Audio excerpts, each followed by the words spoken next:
everybody? It's Thursday night. Yeah, know what that means is another exciting episode for the Homies podcast. And before I start introducing everybody, I want to give a very, very, very special shout out to some guys that I met today who saved me and my mom's life. I want to give a big shout out to H and C Auto Repair. They Shout out to saved me you, and my mom's. Auto Repair. So they on the, if you're in Athens, go on Commerce Highway. They're on the Commerce Highway. But shout out to them. They're subscribed to the channel. Jake, how's it going, my brother? It's going all right. It's going all right. I know last week I wasn't doing as well, but this week, my father is still in recovery. He'll be getting out within the next like 8-ish days, I think. I think by this time next week he'll either be like one day out or he will be home. So that's good. But as far as like my mood has been and home life has been, like, my relationship with my wife and stuff, things have been going actually really well. Oh, nice. Actually, very thankful for her. She's been super helpful around here. So mood wise and myself, I've been doing actually pretty freaking well, and I'm glad. I'm very glad that I have been. I feel a lot better. Been doing a lot better, and it makes me feel good. So don't you have an announcement? Some announcements? I do have a tiny announcement. So one thing is, well, I have two, and I'm also going to throw this at the end of the show. So the first thing is, because Phantom, myself, and AmCamp are going to be launching our new show on Sunday, Matinee with the Homies. Tomorrow night, which, for example, is going to be Friday at 9 p.m. Eastern Standard Time, in the official For the Homies Discord, which will be linked below, and I have highlighted right here, we are going to be streaming Transformers, the movie from 1986, because that movie and things around it are going to be the topic of conversation for Matinee with the Homies, our very first episode on Sunday. So if you would like to join us for that, please, by all means, get in the Discord. Again, 9 p.m. Eastern Standard Time. We will be streaming Transformers 1986, the cartoon. And also, excuse me. Also, I'm blanking out on what the second announcement is. Oh, of course. The poll. So, as you guys know, as you guys helped us with last week, thank you so very much. We have reached and, in fact, now surpassed 300 subscribers, which means Phantom has to play the gayest game on Game Pass. And also, if you are in the Discord, go to the very top of the Discord, underneath the Welcome tab, go to Announcements, and you will see a poll there for 3 different games. And the one that gets the most votes will be the game that Phantom will be forced to play live, and everybody will get to enjoy. We believe you're going to stream that on the official For the Homies Twitch channel as it stands, which again is right here and will be linked below. So when those results are made evident, which will happen this weekend, we're going to announce that next week, probably on the Thursday show, and then probably that weekend, Phantom will be streaming it, and we'll announce that again through the Discord and on X and whatnot. The bounty still stands. I just have to figure out, depending on which game wins, I have to try to think about who is the first person to suggest it. The current front runner by like a long way. I'm pretty sure I remember who was the first person to bring it up, but that might have to be a discussion that us 4 have together. Not right now. I thought it was me because I was looking at Game Pass at the time. Well, you mentioned it. Well, I'm not going to give money to you. It would be somebody else. But regardless, we will be discussing that amongst ourselves. We'll see if we can try to figure out who the first person was, if it ends up being that game. who it was that recommended it, so they get the $20 bounty. But other than that, again, I've been doing well. So Ebola, I'm going to throw it to you. Ebola, how have you been, my good friend, my homie? Good sir? I've been good. I technically also have an announcement. Oh, nice. So on Sunday at 2 p.m., Jess has her second episode of cooking. Yeah, let's go. Let's go, baby. Let's go. If you like cooking, she's I think it's mods per chat in the she'll be making homemade Oreos. So if you like Oreos and cooking, go watch the stream on Sunday at 2 p.m. Link that shit. Right. Link that shit. Is that gonna be 2 p.m. Eastern Standard Time? It says 2 p.m. PST and 4 p.m. CST and 5 p.m. EST. 5 p.m. Okay, so similar to what it was this past Sunday. It was 5 p.m. EST, so it'll be 2 p.m. local time for out west where they are. Jess, you're gonna you're about to hit like at least 200 subscribers this week. Yeah. Oh hell yeah, dude! She's already over 200.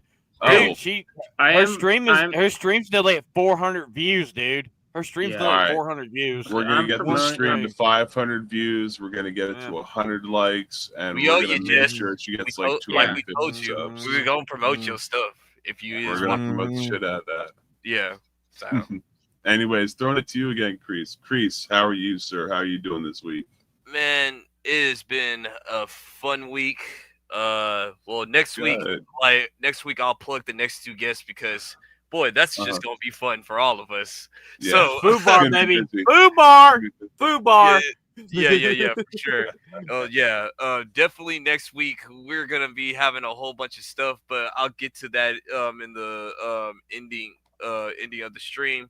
But one of the things is, one of the announcements, like, yo, we gotta thank our big homie, Young Ripper.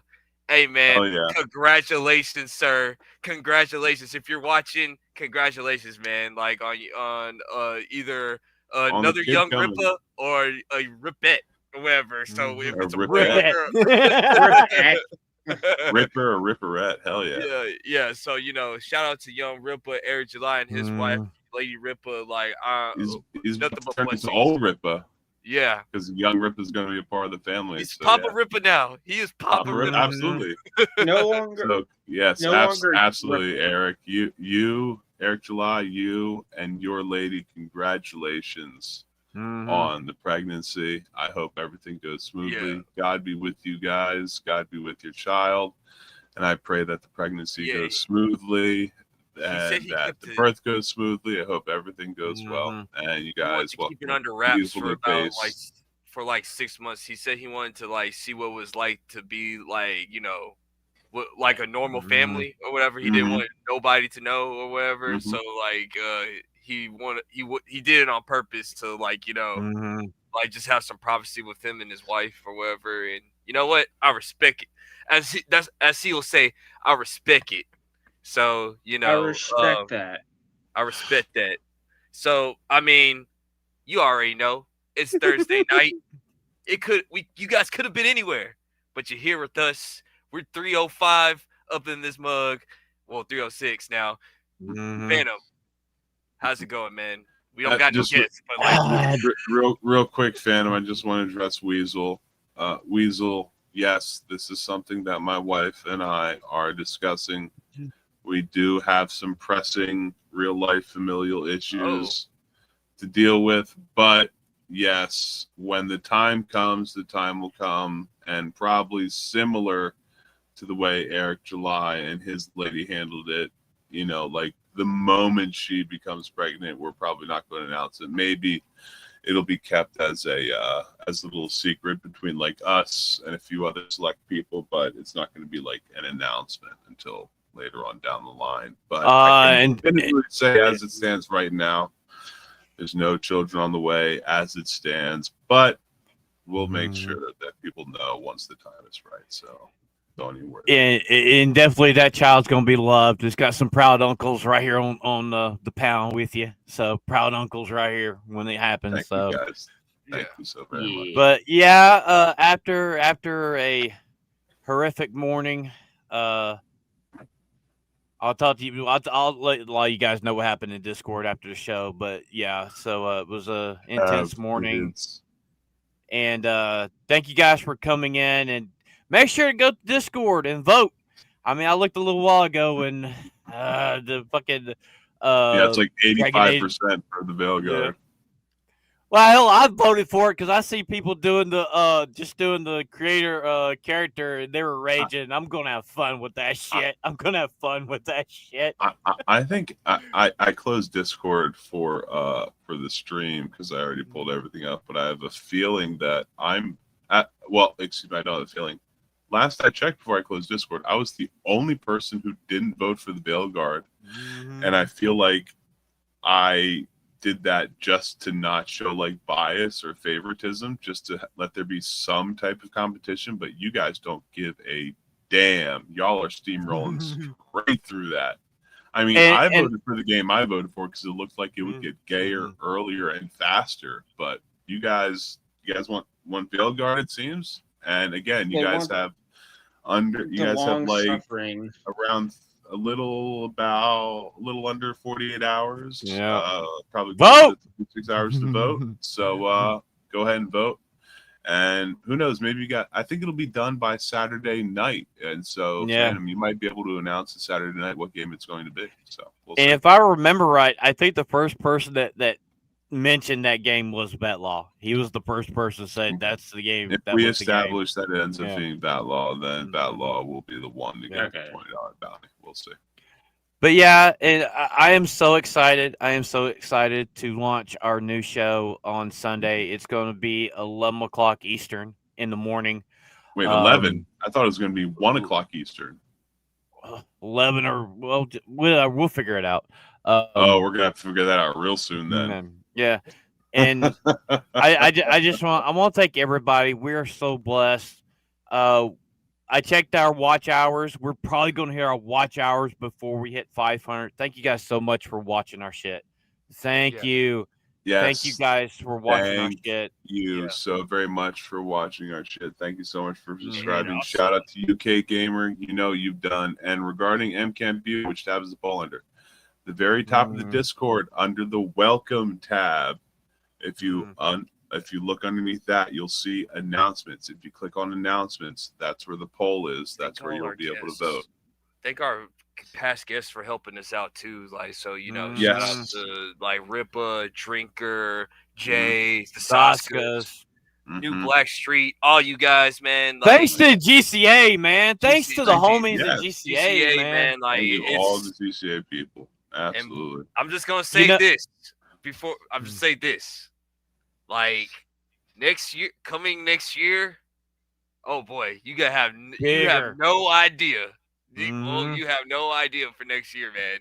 I'm going to San Antonio, so I'm going to do my thing. So baby. So AP asked me this question when we were doing his little video thing. He asked me who was my favorite guest that we've had on so far, and by leaps and bounds, it was the Saskas. They were a lot of fun. They were very engaging. It was really nice talking to them. It was really funny, very enjoyable. And ladies, keep an eye out on your inbox. You might be getting a message from the homies' X account pretty soon. Yeah. So, Kreese, what's our first story for tonight? Oh, so our first story for tonight, so I want to shout out to Film Thread, but Chris Gore was banned from LA Comic-Con again, like 2 times in a row. Insane. Insane. He has done panels for them before, like even when it used to be called Stan Lee's show, like out in LA or whatever.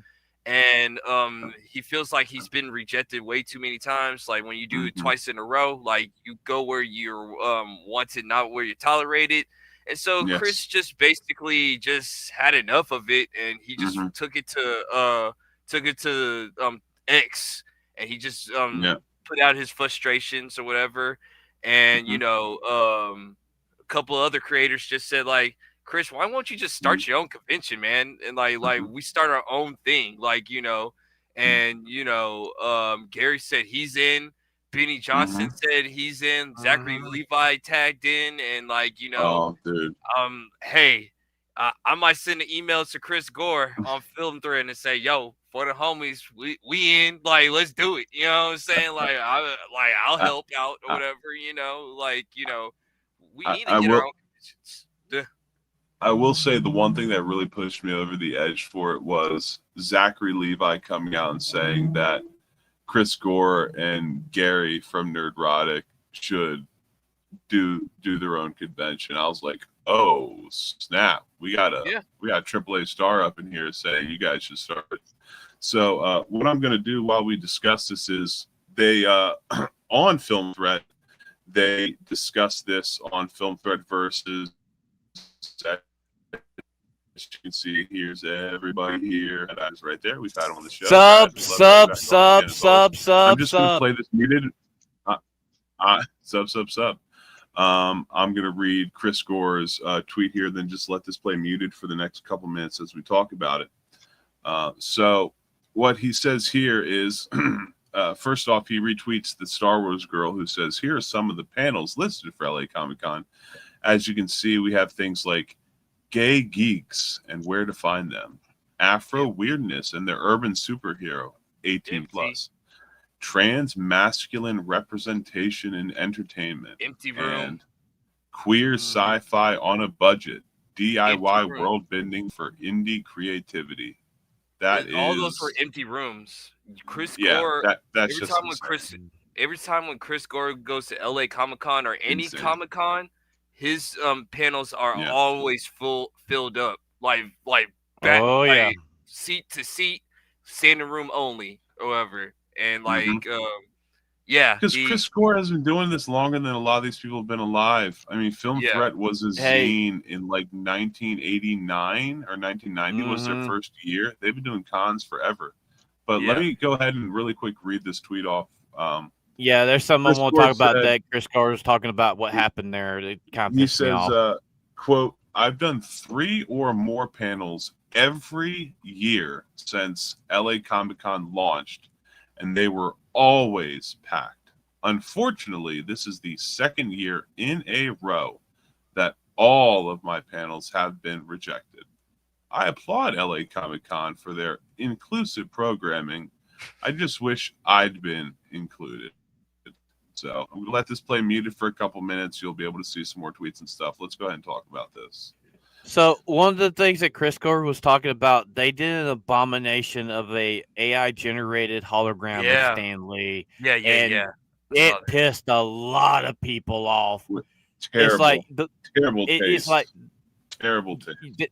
They literally are still like pissing on the grave of the great Stan Lee with this shit, and it was fucking horrendous. Much they can.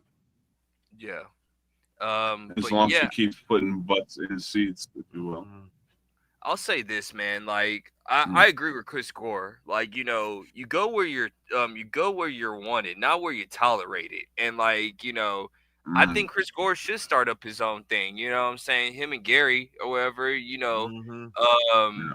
And like I was watching the Nooner yesterday, and they were saying like, you know, if we're gonna do it, it has to be in LA to send a statement or whatever, just to let them know, like, hey, not only are we gonna do it in LA, even those same panels that Chris Gore said, he said he wants those panels at his convention too, plus our stuff too, or whatever. And you know, I mean, have it around the same time, around the same area, around the same dates at a different convention center. It'd be bigger. It would be bigger.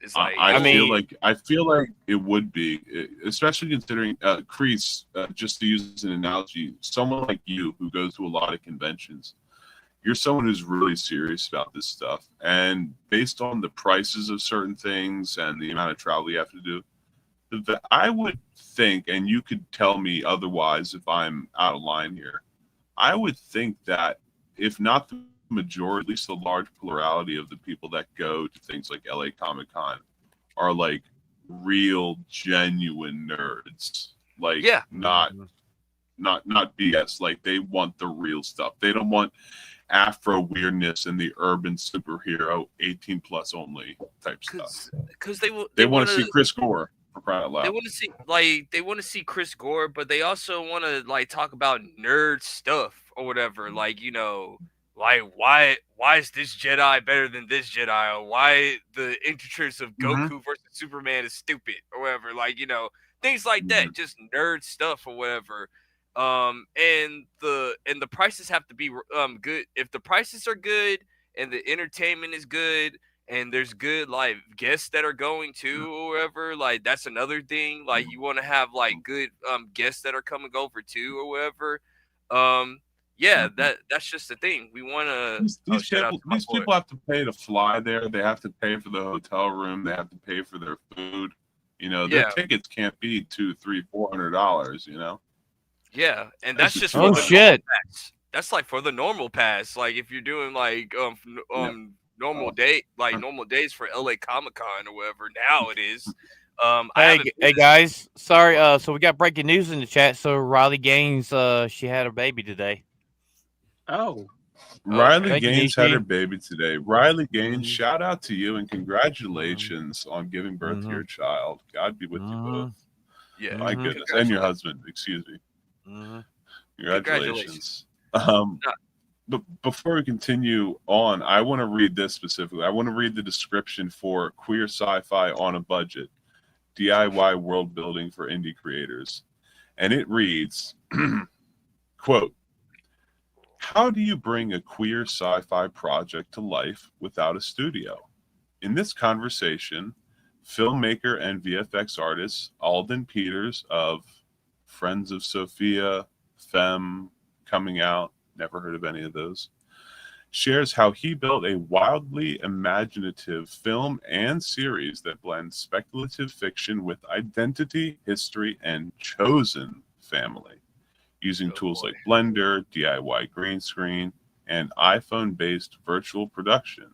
He offers practical insights and creative strategies for crafting expensive visual worlds on an indie budget. You'll leave fired up, full of new tricks, and ready to make weird queer art with whatever you've got." Now, with like 30% of that stuff I can agree with, in the sense that having a panel of like, hey, you're someone on a shoestring budget, you're creative, you want to create a movie, I'm going to teach you how to make something that you can get simple programs on your iPhone, how to use Blender on your PC, how to set up a DIY green screen, setting up strategies and whatnot for how you're going to film it and how you're going to craft this world on the budget that you have. But then you have all the inclusivity stuff, which is just retarded, boring. It's unreal. You're boring. You have nothing to say. You're boring. You're boring. But that's just the thing. Like we want to make these panels fun. And man, when I found out that Chris might be doing this and Gary might be doing this, like, man, I got so many ideas on what I want to do. I won't share them online or whatever. I don't want nobody taking them or anything like that. But like, you know, I got like two panels that I will love to pitch to Chris Gore. Like if this thing actually happens, I want to help. I want to be able to help out so badly or whatever. But yeah, man. Like between Geesa Gamers, the Ripperverse, Neurotic, and other actors that don't care about the politics, if you fly them out, you give them the money, they're showing up. That's just the way it is. Like most actors are like that simple or whatever. Like, absolutely. You know, so absolutely. And let me guys hit you with another one. This is the description for Afro weirdness and the urban superhero, 18 plus. So, by the way, this one also has Stanford Carpenter in it, who was in the last one that I read. So it looks like there's a lot of intermingling in all of these panels. It looks like there's a lot of people that are attending or that are going to be hosting that were hosting the same panels at LA Comic Con as far as like the inclusive ones go. But this one reads as its description, quote, panelists will unpack how the urban superhero embodies complex identities reflecting Black, capital B, experiences while confronting societal fears, anxieties, and hopes, presenting Boring. haunting visuals to cosmic explorations to surreal depictions that disrupt conventional boundaries, while engaging in a thought-provoking discussion on how Afro-weird aesthetics shape narrative strategies, reclaim urban mythologies, and redefine heroic agency within popular culture and beyond. I'm sorry, if we're talking about like Afro weirdness, Static Shock. Static Shock. Like you have a Black teenager who has electricity powers. That's kind of weird. He's Afro in the sense that he's Black, he's urban, he's youth. Like, and that was a solid show. Like, you don't need to make it like this ultra weird inclusive type shit. You know, Luke Cage is somebody who's Black. He's somebody who is effectively immortal, if you will. He's somebody who in the comics literally goes to beat up Doctor Doom and basically steal his lunch money, you know? Like, he owed him money. That That was the Can I cook? Can I cook on this? Go Can ahead. I Please cook go on ahead. this for a second? Go ahead. Yeah. Can we just go back to where back in can we go back to the days where this shit was irrelevant to storytelling? Yeah. Can we please fucking do that for fucking once? You know, like we were having this conversation last night in Discord that we were talking about like movies from the 70s and 80s and 90s and 2000s, and how there were gay characters, Black characters, but in those movies they never put that as the forefront of their fucking character. Why can't we go back to that? I mean, why can we not go back to that? This is fucking retarded. This is fucking retarded. It's all identity politics, you know. Again, like you said, 20, 30 years ago, you could have, I mean, obviously as you can now, you can have a gay character, a Black character, you know, a lesbian character, whatever. And it just so happens to be, again, like a man, for instance, who happens to be Black, or a man who happens to be gay. It's not this identity politics stuff where you are a character. If you are gay, it is your entire personality. If you are Black, it is your entire personality. Now, if you are transmission, it's your entire personality. Like, it's just a character trait.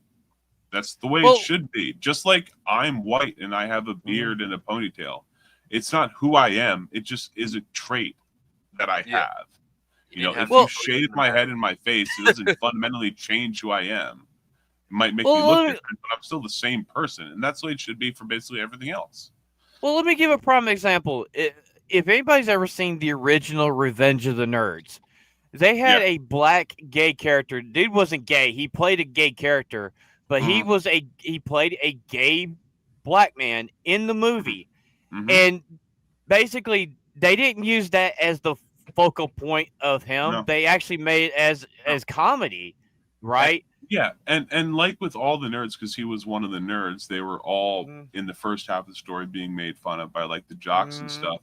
And they poked at him for being gay and things like that. But like, he wasn't treated any more poorly or treated worse or differently than any of the other nerds. Like, he was on equal footing with everybody else, even though he was Black, even though he was gay. Can I like, say they didn't put him on a pedestal as like, this guy is going to be treated the worst out of all of them. Feel the worst for this guy. Like, come on. Can I say something real quick? Please. Let me say this. The way you just say Revenge of the Nerds, I was like listening to like I was listening to Alex Jones and them, and like listening to some other guys or whatever. And like they kind of said it like this in the they're making a hostage to the entertainment industry, and like or just like in politics in general or whatever. The same way how people like back in the day where nerds were getting made fun of, the Revenge of the Nerds or whatever. that's who's in charge of your entertainment. It's the person that was made fun of, the person that was not acknowledged, the person that got a wedgie or something like that. They're in charge of your entertainment now. This is their revenge. But now society's standing back up and kind of putting them back into their place of, all right, man, enough is enough. You need to chill out, dude. We can't give you guys power because you don't know how to handle it or whatever. So, Oh, absolutely. But also, if you think about like in the 80s and 90s, there were so many great movies with black characters. You got Blade, you had Blade, you had stuff like Boys in like the the Hood. Boys in the Hood, the color purple, hell, Yeah. even Purple Rain, right? And Yep. they did not use the color of their skin as a focal point or nothing. This shit started in 2016 with the fucking female Ghostbusters. This is where it started at. Yep. That's where it started at. That was ground zero for all this ridiculous bullshit that we're dealing with now. Leslie Jones was the poster child of this dumb shit because she's black and she's gay, and that's where it started at. That's where it started at. It's like you didn't have that before 2016, but from 2016 up to now, it's been rampant. People are sick of it. And it's about time we go back to storytelling. Nobody gives a shit that the person's gay. They don't give a shit that the person's black. They don't give a shit they're trans. They don't give a shit they're straight. As long as the fucking character is done well. Ian McKellen, look at him. He's a gay white man. Yeah. He's never played a gay character in a day of his life. And if you guys haven't forgot, was it History X? He actually played. He actually he's a Jewish man too. He actually played one of the funny walking guys from World War II. He played one of those guys. Yeah. And nobody gives a hell. I never knew he was gay until same here.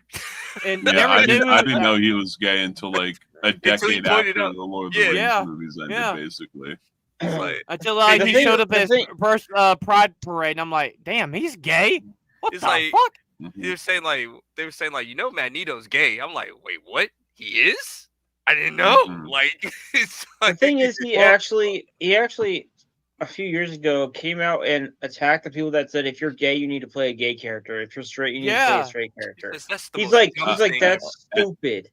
Okay, to be fair, This is be a perfect fair. Phantom, if I may. If I may, Phantom, UK Gamer Post. This is a perfect tie-in.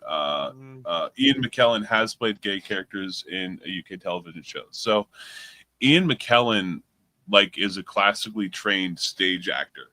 His big break into Hollywood, he wasn't a household name until 2001 when The Fellowship of the Ring came out, when the first Lord of the Rings movie of the trilogy came out. They gave him an X-Men. Actually, no, it'd be X-Men. Well, It'd be It'd the be X-Men. X-Men. I thought Probably X-Men came out after Fellowship, but maybe 2000. 2000. X-Men came out 2000. X-Men To be in First your 60s and to suddenly become a household name after being a working actor for decades up to that point, But nevertheless, if you weren't somebody that lived in the UK or was aware of a lot of stage acting happening over at the Globe Theatre or whatever in London, then you probably if you're someone like me who was an American, probably had no idea. Probably didn't even.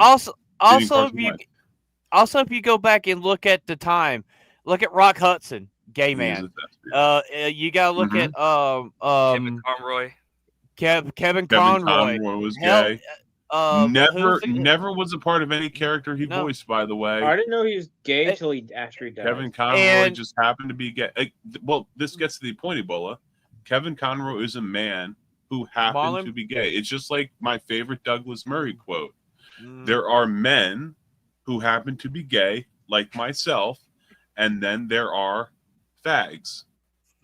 There's men who are gay. I'm glad we and 30-something minutes in. Exactly. That's why I waited. we mean There's men the who butt of a happen to be cigarette, gay, to be and then clear. there are then there are men who make being gay their entire personality. Like, Yeah. if you just but spoke to Douglas Murray, you might not be even able to tell that he's homosexual because it doesn't fucking matter. Just like it doesn't matter that I'm straight. Like when it Don't comes get a to reward. discussing film, I don't get a reward for being straight. Douglas Murray doesn't get a reward for being gay. Like who cares? Yeah. But then like now it's like when you have an actor, the first thing say, "Oh, I'm either a gay woman or I'm a trans woman." Nobody fucking cares. Just play the character. If you're gay and you play a straight character, Ian McKellar, he played fucking Magneto. And Probably Gandalf. and he was Gandalf. good too. And the first movie I ever seen him in was The Keep from the early 80s. And it's like, he's gay. So what? He's a damn fucking good actor. Yeah. Why can't we go back to where, back to the day where you had actors, you had straight people playing gay characters, you had gay characters playing straight, and you never fucking knew who they were sleeping with, who they were living with, who they loved. It was never a focal point. Now it's a bad. Now they're using it as a badge of honor. Yeah. And that's wrong. Yeah. But I think Phantom, this saves lives. But I think No. I'm gonna reply. It's more of a detriment to people that are part of those communities than saving them. You know why? Because they're getting backlash. They literally have put this to the focal point where they're getting backlash, and it's causing more people that's part of this community to stay quiet and be like, you know what? I don't want to be part of this shit. There's a lot of people recently that are like, I'm this or this or that, but I don't have to align myself with those people. They're weird. Yeah, if you guys look in those communities, the suicide rate in those communities are off the fucking charts. Yeah. Well, let me just say this. Of this shit. Let me just say this, and we'll wrap it up and talk about the Trump stuff.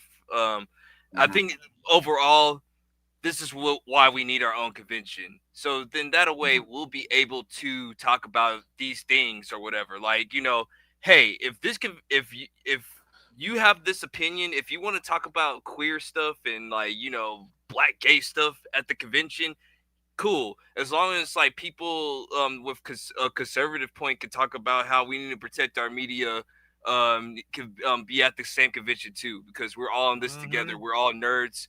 We're all we all want to have fun. That's what it's all about. Make it consistent. Let's make it consistent.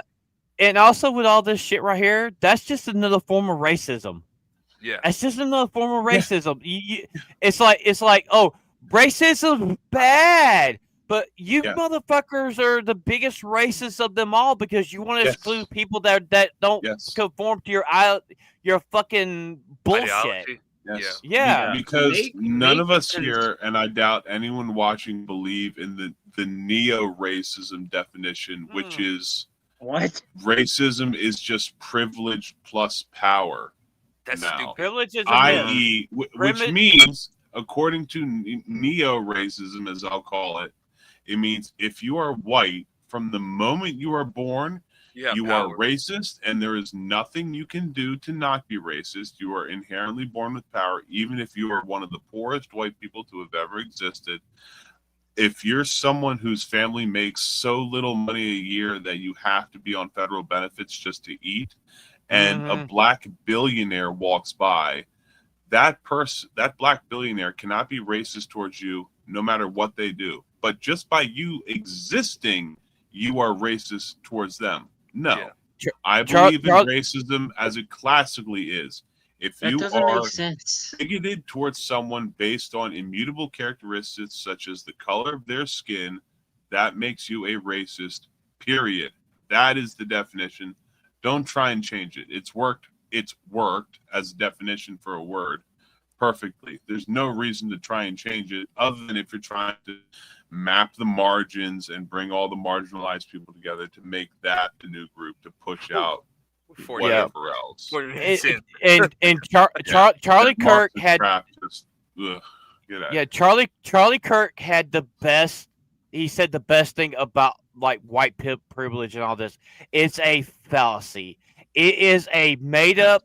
It's a made up fucking term for people to like certain communities to be bigoted towards the people that don't believe in their bullshit. It's a fallacy. It's It basically does an not exist because it's an there's. excuse. Go ahead, Ebola. Go ahead. I was gonna say basically an excuse to be racist to white people, and then be like, you can't be racist to white people. Black people can't be racist. They're oppressed. They've been oppressed all their lives, so, Oh boy. so they don't. So they You haven't can been to- excuse. Haven't been to a cookout then. Yeah. Yeah. Not only have they not been to a cookout, but they've never been to a country other than the U.S. because the U.S. is arguably the most tolerant country in the fucking world. These people don't know what racism is. Go to South Korea or Japan or China and ask them what they think about other East Asian countries and see how Then they racist get they mad are. when Go to Japan has Pakistan that. or India and see how racist they are. Well, it's Nigeria, wild. Kenya, Look- Or Ethiopia. African countries, for instance. Yeah. I'll say one more thing and we moved on. We'll move on. You They guys do. tell me. You guys They do. tell me something that I can do that that Kreese cannot do, or you tell me something that Kreese can do that I can't do, and Say you a fucking certain word. you fucking convince me that Saying white a word doesn't privilege count. work That's is a thing. that's stupid. Because if you want to look at it, there are more black people, there are more LGBTQ community people that they have more privilege than anybody else. Why?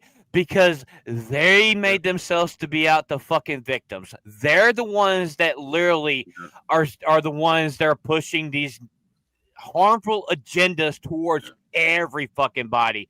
And why? Because they want them to vote for them. That's it. And I'll end it here real quick. These motherfuckers would not survive 60 years ago at like the Million Man March or any other protest. Like dressing up in their Sunday best and then having fire hoses and German shepherds sicked on them while they're told explicitly to not fight back in any way, shape, or form. These people wouldn't stand a fucking chance. They'd be crying, running home, and never participating in a protest ever again. Dude, the march over the bridge in Alabama, that would look like that would look like a schoolyard fucking brawl compared to if they were there. Yeah, you know what I'm talking about, Selma. You know what I'm talking about. Yeah. Oh yeah. Man. To say my thing, can I say one thing on go it? ahead. I find it funny that they call America racist, yet when Japan and Korea have this, either they have those because of news and streamers, they have like the tourists, or they have like a Japan or Korean only restaurant. They're like racist. I'm like, their country, their actual rules. segregation. Their country, their rules. You go back to your country if you hate it so much. Yeah, and don't forget, guys. America's so racist. We elected a black man twice to be president. Of course, in a row. And even though he sent more drone strikes and killed more people extrajudiciously than any other president before him, we still love him. We still love him. But anyways, regarding something we talked about last week, slightly. In YouTube, specifically Google Alphabet Inc., bringing back conservative voices, allowing them to bring back their channels and things like that. Some money is being paid out, and specifically in this case, YouTube has agreed to pay $24.5 million to settle a lawsuit for suspending President Donald Trump's account in 2021. Yeah, Trump is was a big deal. They rubbing his hands like Birdman, like YouTube's like, YouTube's like, forget this. We're just YouTube's done. Shortly after January 21st, which is January 21st, 2021, which is when Biden was officially brought in as president, his personal YouTube account, Donald J. Trump account, was suspended permanently. All videos gone, couldn't look it up, nothing like that. And that was BS. And now after some work in the background. This hasn't necessarily been in the public eye, but I looked at this a little bit. His lawyers in the background, especially based off the letter that was sent last Monday to the leader of the Senate committee regarding the censorship of conservatives. His lawyers were like, good, this is exactly what we need to take to a judge to say, see, here's proof they were purposefully silencing conservative voices explicitly at the behest of the Biden White House. And they're getting nearly they're getting nearly $25 million out of it. And you know what? Good. All I can say is R.I.P. Alex Jones's channel. He came back when he was like reinstated, and they took him out this like a few hours later. Keeps on coming back and forth. Yeah, because that was a test. It pops up on my feed, and then like within 24 hours, it's gone, and then he comes back, and then it's gone again, and then it comes back or whatever. Like, yeah, and when they announced that conservatives would be able to like apply to get their channels back, and YouTube was going to be very lenient and just like reactivating them and things like that. The two big examples, one you brought up, Alex Jones. The second was Nick Fuentes. Now, I don't agree with most things Nick Fuentes says. However, they both were back, and they were both back for like the exact same period of time before they got wiped again. Okay. And I think that was just part of a larger test of like, yes, we are bringing conservative voices back. However, people like Nick Fuentes, for example, have said things and will continue to say things that definitely cross the lines of I was going to say Nick Fuentes. I can understand. I can understand Nick Fuentes, but like Alex is really tamed or whatever. Yeah, crazy. Alex is pretty damn tame. UK Gamers thrown out there. Are we thinking that letter was part of the agreement? I think so. Well, Phantom, you might think so. I personally don't think that the letter that Google's lawyers sent to Jim Jordan, who is the head of the committee that's going to be holding these hearings on October 8th, I don't think that the letter was part of the agreement that is connected to this specific lawsuit, because this was a civil lawsuit filed by Trump personally, so his personal lawyers in a personal capacity. No, so I don't think those two are connected in that sense. No. Do I think that the letter helped like Trump and his lawyers and his case? Probably. But I don't think that they're like connected in that way. His page is still up. Like Alex Jones's page is still up or whatever. Like he's still good to go. It's just like they're not getting you gotta be careful with it because there is a fan account using his name and stuff. It's a fan account. That's true. And a quick follow up, UK Gamer asks, why would the lawyers knowingly release such a letter that would sink a case such as this? Well, again, this is Trump and his team, his lawyers, again, in a personal capacity, a civil capacity, we're suing YouTube for a couple of years at this point to try and get his channel reinstated. And the argument I made last week regarding the letter that Alphabet, their lawyers representing Alphabet Inc., sent to Jim Jordan, who is the head of the Senate committee, who will be overhearing the CEOs of either YouTube, Google, or Alphabet, and Twitch, and Reddit, and Discord, Steam. And who else? And Steam. And Twitch Steam. And Stream. Yep. I believe that was just Alphabet, Google, YouTube playing it smart and trying to get in front of things to preempt things, because they know it's going to be a hearing. There's going to be a lot of questions asked. A lot of questions are going to be asked by people that are not necessarily as tech literate. And they wanted to get in front of things so that they could, if a question is asked, they could just pull up the letter they sent to Jim Jordan and say, look, here is where we have stated that the Biden White House forced us or coerced us, if you will, to remove content that did not violate TOS. Here's some specific examples. I think that's just because they're the biggest player. They're the most main player, if you will. They just wanted to get out in front of things to make it easier for themselves in, a week's time when this hearing begins. And also you got to remember. I don't even think the two different teams were communicating in that. The team that sent the letter, was communicating with the other team saying, hey, we're going to sink this case. We're going to have to pay out Donald Trump, et cetera, and so forth. I don't think those two are necessarily connected. And you also got to remember, a lot of this started with the Twitter files. When Elon bought Twitter, we found out through the Twitter files that the Biden's State Department and stuff was literally telling them to suppress as much shit as they, even before the 2020 election, the laptop and all that, the stuff with the vaccines and all that shit. State Department, the FBI, and what I think is the most egregious, the White House itself, the White House and Joe Biden's White House staffers sending those emails.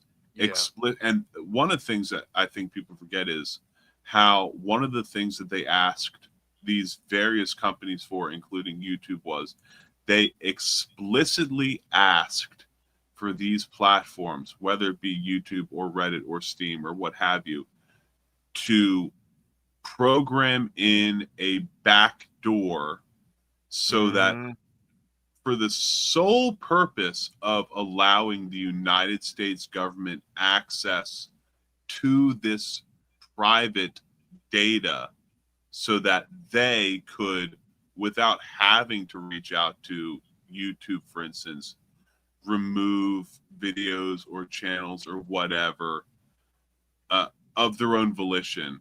Again, like I said, without even making a request to YouTube. But thankfully, these platforms were strong enough to say, no, we're not going to install and program a backdoor for the explicit use of the fucking White House or the State Department or the FBI, just so you guys can go in there and mess with this. That's absolute BS. That's BS. And you got to remember that the people that they took down, I mean, we knew this when it was happening. We saw this in real time. People criticizing as much as they could, and they were just Google's like, okay, we're not going to do this. We're just going to outright ban them. We're just going to take their voices away from them. It was censorship. It was censorship on a mass scale. That's what it was. They banned their political opponents. They banned they banned a lot of conservatives. They definitely banned. I know they tried to ban some of the Geesa gamers. I know they tried to ban Jeremy for show and everything with the Cobra Cast or whatever. Yeah, and especially during the whole Naughty Dog thing, they tried. Yeah. They don't want YouTube. I mean, okay, let's be fair. YouTube is the best platform, and they're pretty fair to a certain extent. So, because I gotta award it just like that, because I don't know, maybe one day we might have to use these guys again. Right. But they're pretty fair to a certain extent or whatever. But it's just the government higher powers say YouTube, we know that you guys could be considered somewhat a monopoly. I'll put it like that. That's an understatement, but true. Amazon, they could be considered monopoly. BlackRock, it's like Vanguard. It's one of those things of I have to word it a certain way and everything of you guys could be considered a monopoly from the Biden administration's point of view, just like what they did with Apple too and everything. They kind of just said do as we say, or else you guys are gonna have problems going forward and everything. Good. So allegedly. Wayfarer says, I never imagined in our time a sitting president getting paid by a social platform. What a bizarre world we live in. So you could say that. One of the things that I will say back to that is the thing. I think the larger issue was, and this is what Trump's lawyers stated, is, this ban, if you will, or suspension for an indefinite period of time, whatever you want to call it, happened after he was no longer president. But he still previously was president, which made him a public figure, and also very specifically made him a servant of the people. And because he only served one term, he had the potential to serve a second term, which he is doing now, which makes him very much a public figure. Now, we can take that and we can tie it into what Democrats were specifically pushing during the second Obama administration and moved forward with more during the Biden administration, which is and Republicans smartly decided to cross the aisle and say, you know what, this is a good idea. We should back this up. And that is, if you are a federal or state or county or local official, governor, senator, whatever, the freaking comptroller for bumfuck Nebraska, whatever, the people, us taxpayers, have the right to have access to what you have to say. And given that we are in the day and age where social media is so ubiquitous and so many people, including politicians, upload their thoughts, their feelings, statements they want to make, what have you, onto various forms of social media, including YouTube, whether it be in video form or what have you, by YouTube suspending at this point, the former President Donald J. Trump's YouTube account, they were violating the First Amendment because they were removing the people's ability to see what this person had to say. They were scared. That's what that was about. They knew. You're damn right they were scared. You're damn right they were scared. They're still scared. They're still scared. That's the problem. They're still scared. Because the thing is, the truth was, like, as Cat Williams says, the truth is going to come out soon and everything. Because they knew, because they already know Donald Trump's ego. When he knew that they cheated him, he already knew, I'm coming back as a bitch as a rider, as Tupac said. And guess what? It happened. Their biggest fear happened. One is because you tried to take him out with a bullet. But another thing is, like, but this time he came back stronger. Like, it's like that. It's like a boxer. When he gets knocked out the first time, he has to come back and, like, get his guns back or whatever, Oh, yeah. And they have to be bigger guns as well. And it had bigger guns. But this time, he got better training. He got more people on his side or whatever. He had his son to help him out with podcasts. He started to dive into more. He talked with more minorities this his second go around, to where, like, he had, like, Latino men and women and black men get on his side even more or whatever. Yeah, he had thousands of black people line the streets of Atlanta when he had his motorcade. Yeah, they were holding up pro-Trump signs and shit. They were so stoked to have him there. Yeah. Well, also you got to think here lately is, like, Trump is winning the Gen Z vote now. Yeah. Gen Z is like, we're sick of this crap. Yeah. And it's like I think with this, Charlie Kirk helped out too. Yep. You got to remember that too. Like, yeah. And you have to look at it this way. It's like, we knew this happened, and they just called us conspiracy theorists. Guess what? It was true, you fucks. It was true. So far, every conspiracy theory we've been called has been proven true. Listen, guys, we were there election night. Like, it should have been called, but they were trying to pull everything. Bro. Like, they were trying to pull it again and everything. Because, like, it was what 2 o'clock. It was like 2 in the morning before they finally. Right. Yeah. It was 3 o'clock when they called it. And don't forget. On the day that he was when he took the oath of office, YouTube hit us They fucking hit us when we 30 were minutes in. streaming that. They hit us. us with a copyright strike for streaming public. the It's public. inauguration of the president. It's public. The most think- public thing in the U.S. The most public thing the U.S. ever does. Yep. I Is the think inauguration Kirsha of the also president. got struck as well. Oh my goodness. Yeah. Jeremy somehow didn't though. Beats yeah. Jeremy. Geeks and I guess because he's not gay? Geeks and I don't Gamers, know. excuse me. But They side had to scrollers protect got struck. LGBT. I know that they got hit. They had to protect the LGBT. Like, Yeah, Oh, yeah. dude, Jeremy's perk of being gay, I guess. and one thing I wanted to say, and this is just the political side of me coming out before we move on to something, and I have a quick interjection as well, so please hold your horses, everybody. yeah. Regarding the ballot dumping and things like that, it states in election law that when the polls close at 8 p.m. by the way. When the polls close, no more votes are allowed to be submitted. And it is even written in the law. That includes mail-in ballots. If you have a ballot that has been filled out and that has been mailed in, if before 8 p.m. that ballot was not put onto a table for someone to open, see who you voted for, and then mark that down, that ballot is now null and void. And if that was your vote, I'm sorry, but it's the fault of the people counting. Once 8 o'clock hits, and that's a rolling 8 o'clock, 8 p.m. Eastern, 8 p.m. Central, 8 p.m. Mountain, 8 p.m. Pacific, that's it, period. So these like grabbing big things of ballots that, oh, we got these at 6 p.m. We just haven't counted them yet, even though it's 2 a.m. now.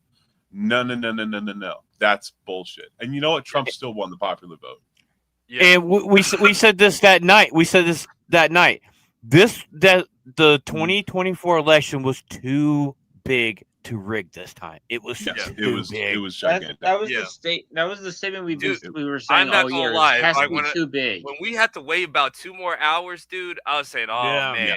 I got scared for a minute. I got scared, because it felt like There the was last some- time in 2020, man. But dude, no pipes burst.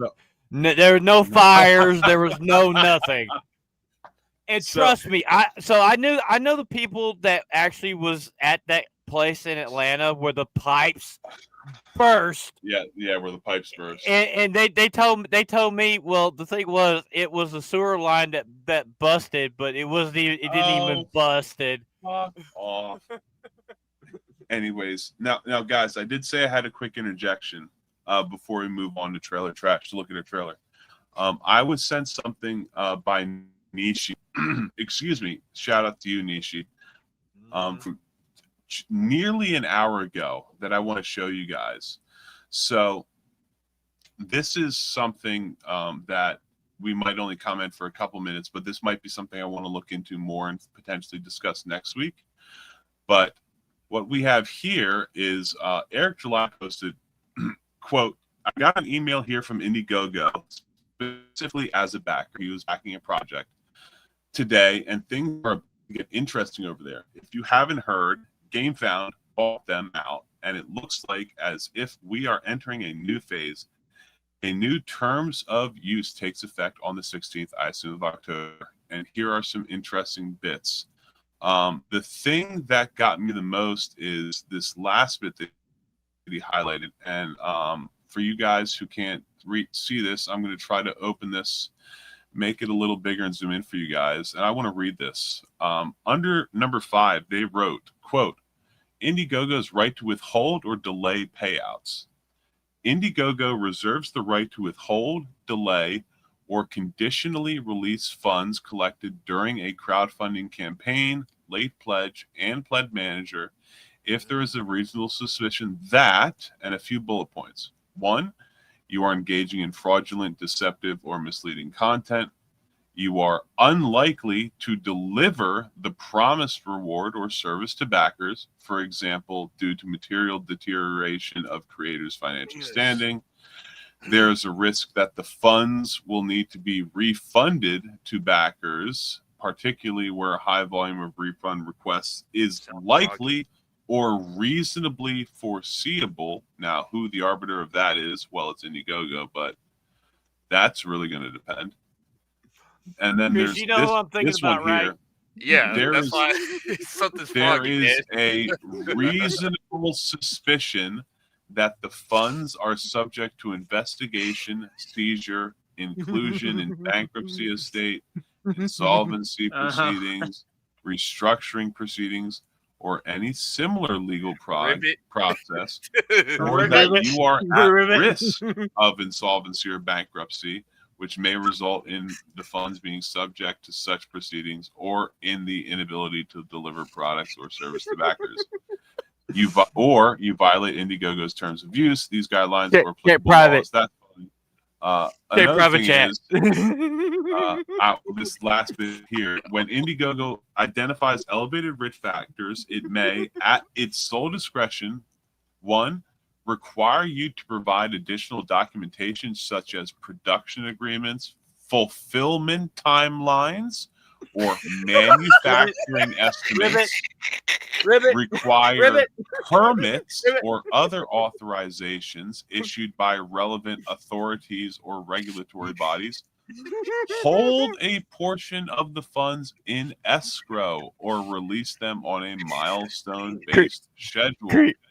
Crease, Request cyber ribbit. personal or company guarantees to ensure reward delivery. And one of these, restrict withdrawals or temporarily I'm suspend feeling green right some now, man. account Ain't easy to be green. functionalities. Now, there's a few other things here that are interesting to read about. This one is about risk assessment. Risk assessment may be carried out not only during onboarding, but throughout the entire life cycle of your project.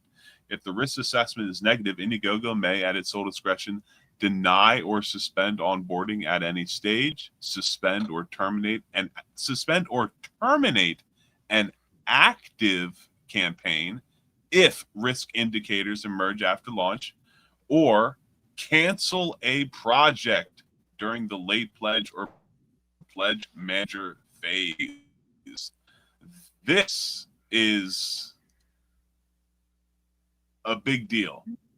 This Ribbit. is Indiegogo basically saying, if you are going to fundraise for a product, you are going to deliver this product. And if we even get a fucking whiff that you are going to underdeliver, delay, or not deliver the exact product that you have described, we are going to nix your fundraising and we are going to refund every red cent. Eric's back not going to every have to single worry about person that. ever contributed. Hey, Eric will not have to. But Okay, guys, Eric, on I three, think there are other ribbit. people who might have to On worry. three, we all say ribbit. 1, 2, 3. Ribbit, ribbit, ribbit. All I'm just gonna say is saying a bunch of Kermits in the panel. Yeah, you don't know what it's like to feel being green.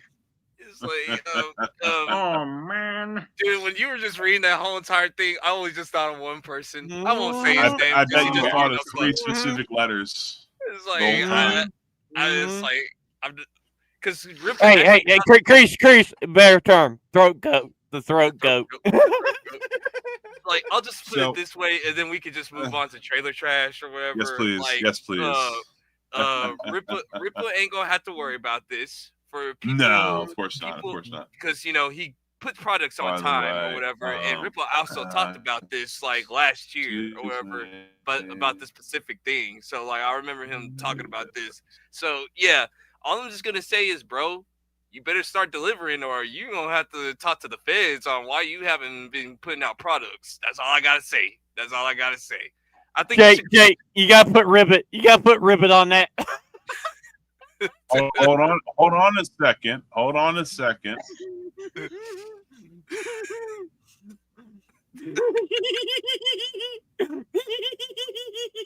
Oh boy.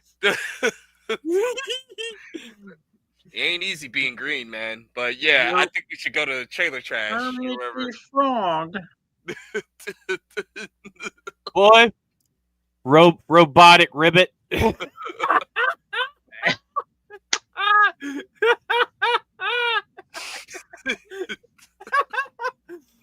if Ripa sees this and he looks at this, I hope it puts a big grin on his face us doing this, because man, I only thought one So, fucking person, yeah, one motherfucking just, person. hope you guys enjoyed me writing that out. Anyways, yes, let's go to trailer trash.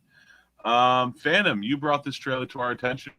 Would you like to please Yeah. give it a little bit of a quick description before we get into Yeah, it? so this is I saw this last night. This dropped late last night. So Daisy Ridley, is Rey from Star Wars.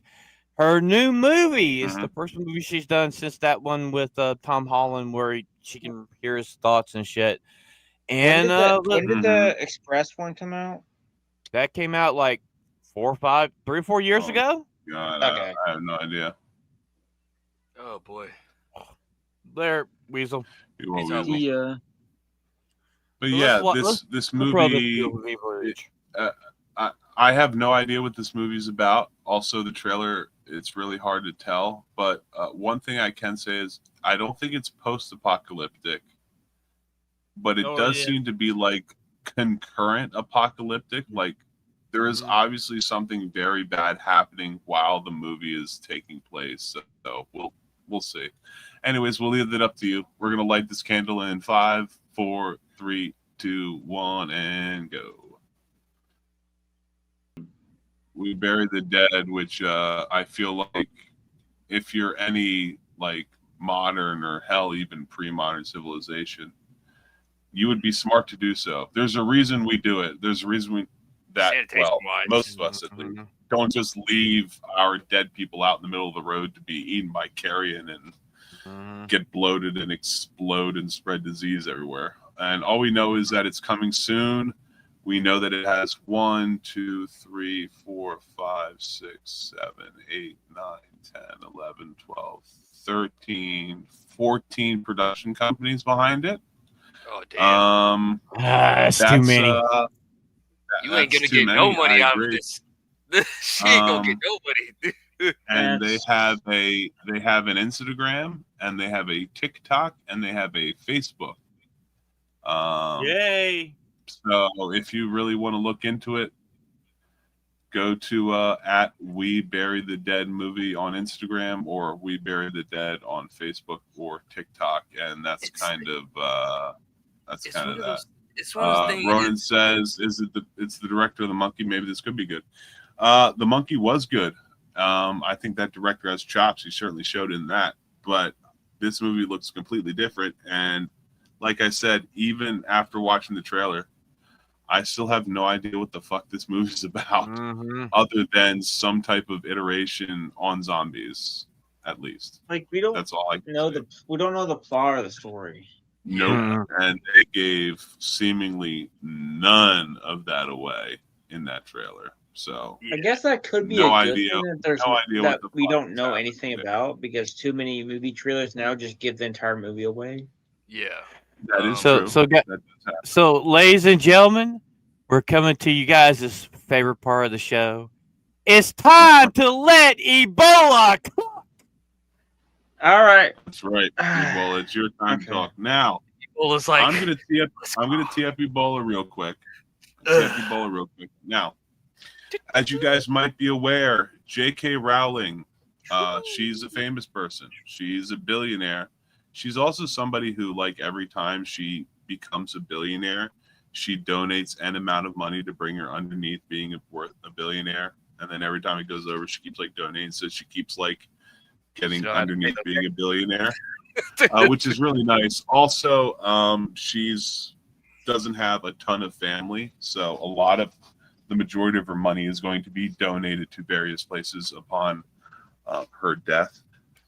But as you guys might know, she is what is known and what it was really known and still really known in the UK as a TERF, which stands for Trans Exclusionary Radical Feminist. And by radical feminist, they mean they just don't want people with penises in the women's bathroom. Fair enough. I want this to sink in for a second. That's what they consider TERFs. Radical feminists, they don't want people with penises to be in women's only spaces. That's a large part of it. Fair enough. As you guys Jake, might know, I got a question. Can you Go ahead. consider her center left? She's I center would left, I right? would I would consider her a classic liberal that's center left. I wouldn't consider her conservative. I wouldn't consider her center. I wouldn't Because consider her her far views left, didn't but I really would consider her change. A normal person. her views 20 years ago are roughly the same as they were now. Her decisions on things have just been made based on what her views were 20 years ago. She's basically to the left of center. She's a classic liberal in a certain sense of the word. But anyways, as you guys also probably know, there are people that J.K. Rowling has, in a small part or a large part, basically made, as in made their careers, made them famous, made them who they are today. You can pick someone like, I don't know, for any particular reason, I'll pick out of the air Emma Watson, someone who was just a small child, effectively, when she was first cast in the first Harry Potter movie.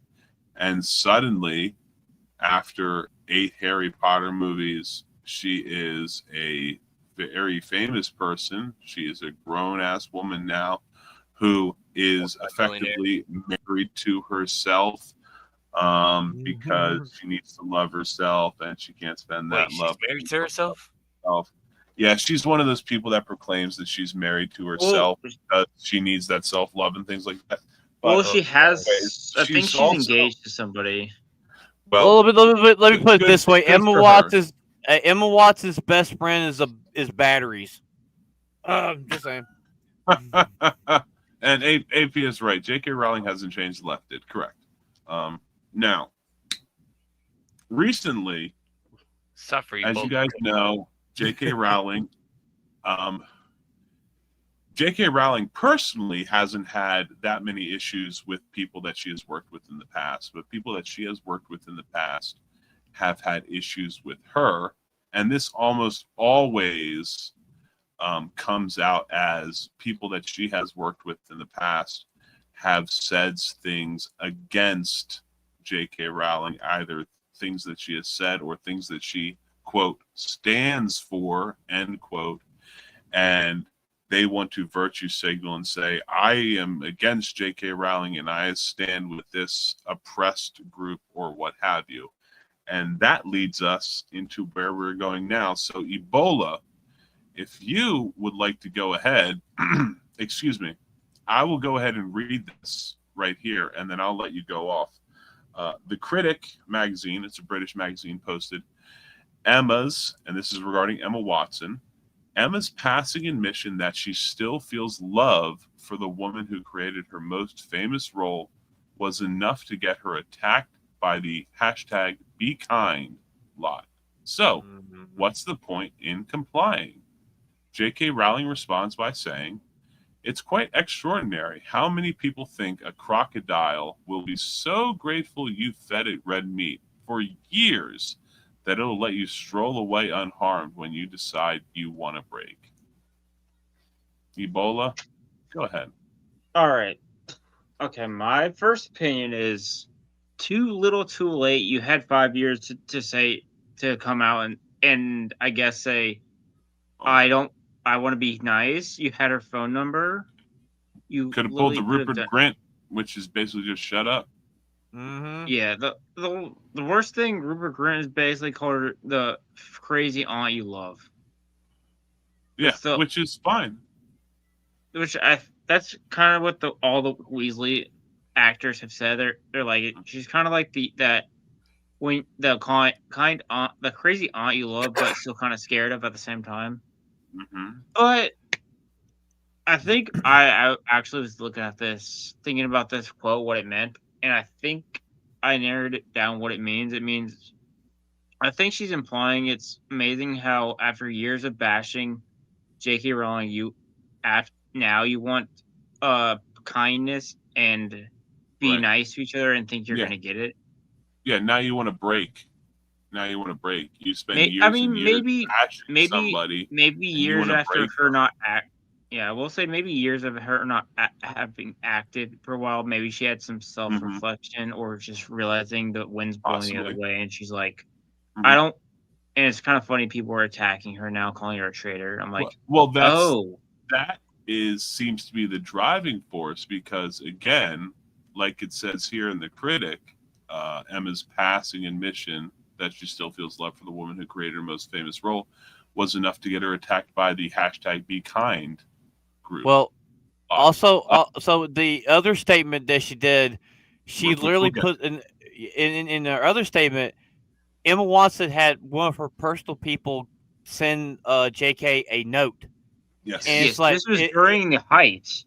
yeah, And she's like, I know what you're going through, it, and it's like, you No, could have, you you don't. had her phone number. You could have just Yeah. texted her instead of sending someone Yeah. else to it. J.K. Rowling is a billionaire.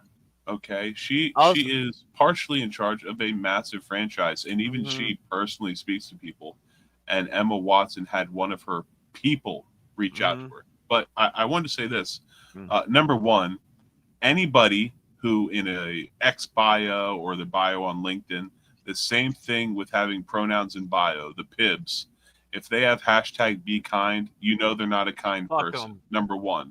Number two, Emma Watson in an interview was basically asked point blank her feelings on J.K. Rowling, and part of her She answer bashed her. was she did bash her, but part of her answer was a bit wishy-washy, where she was saying, I cannot completely cut out of my life somebody who, regardless of how I feel about their personal opinions, is so important to me in the sense of they basically made me who I am. If Emma Watson was not cast and then J.K. Rowling did not give the go ahead on Emma Watson being cast as Hermione, she wouldn't be where she is today. She'd probably just still be a normal middle class person running around in the north of England.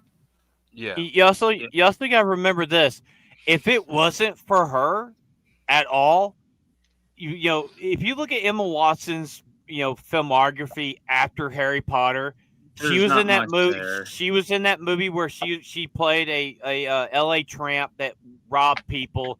She had that cameo in This Is the End. And I think her only big role after Harry Potter was Belle, which she was fucking terrible in Beauty and the Beast. I did She was find out terrible.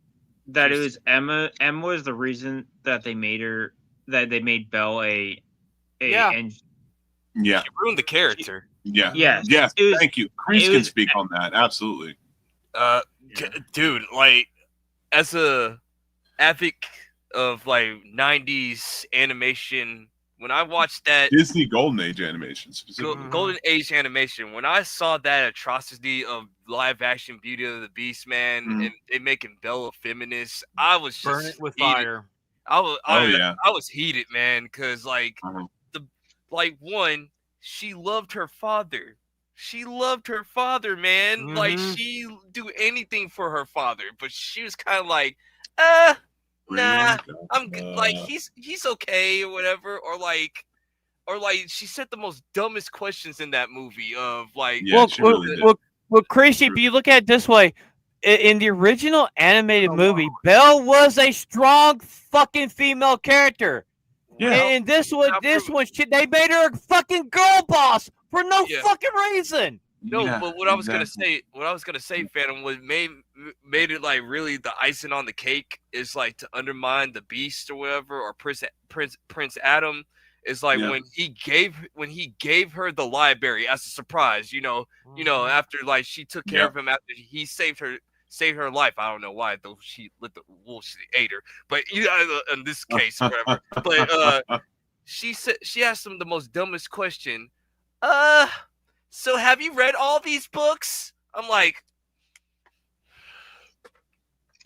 hey, to be fair, no, I think that's something. No. Okay, just to be fair for a second, to be devil's advocate, if you enter a big library, I think someone might ask that too. It's like, did you read all these books? No. No, they wouldn't. course, you can't read 10,000 books. There's not enough hours in a lifetime. It's like, in his case, probably so, because, he was turned into a beast when he was like 12 years old, or like 8 years old or whatever. And you have nothing else to do.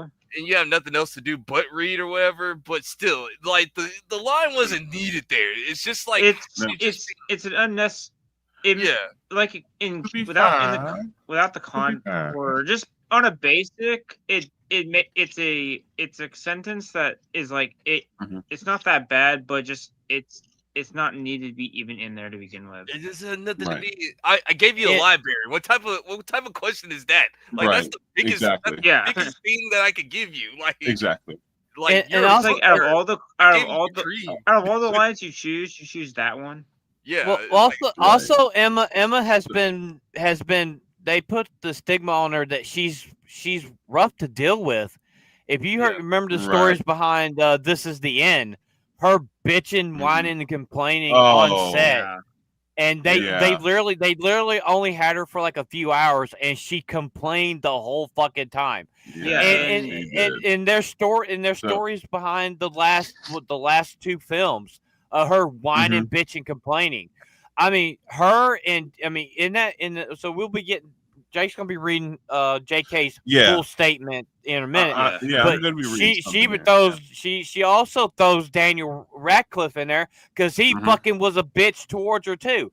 Even with the death threats, the rape threats, them harming her family, the bombing threat. The amount of people that said, I'm going to go to your house and I am going to break down your house. I am going to commit sexual heinous acts against you and your family and then burn your house down. What was irritating. Rupert was one of the few cast members that actually said this is wrong. Because he knows not to bite the hand that fed him. She made those kids. She fucking made them. Interesting / funny fact about Rupert. When they asked years ago what would they do with the money, he's like, I'm gonna buy an ice cream truck, and he bought an ice cream truck with that money. And before we read it, you gotta remember, she supported them in their careers after Potter. She literally, Daniel Radcliffe was on off Broadway in London, and she helped him to get his first stage performance. She gave a good word for him to fucking do. Yes. Yeah, if you watch that Trafalgar Square, like the red carpet of the last movie, they all hugged, and it's like, and that. Yeah. And also, before we read it, is Emma made it clear she wanted nothing to do with anything JK. She didn't want to work with her ever again. Yes. I don't know if Dan said anything. He just kind of denounced her. Then I'm not sure if he said anything after. Daniel Radcliffe. He talked shit about her. About her. Okay. Well, before you read this thing, I'll just say this: like, you should never bite the hand that feeds you. You should always remember who gave you a chance or whatever. Because she could have picked any other kid, but she probably saw something special in those three kids or whatever. Yeah. Also, the one thing you don't want to do is make a writer mad, because then you get absolutely. You especially don't want to make a writer mad when you're doing a movie adaptation of books, and the book series isn't over yet. But she gets the last laugh because she owns the parks, so she took all their pictures off and gave the new kids. I have a feeling after this, Emma's career might be cooked. Dude. So she gives a sick burn in that second statement. She burns those two fuckers. Go ahead. We're gonna do that. So Emma gets most of it though. First things first is Sex Matters is a news outlet that describes themselves as sex matters in life and law. It shouldn't take courage to say so. So there's a clip of them being on GB News, which shout out to GB News.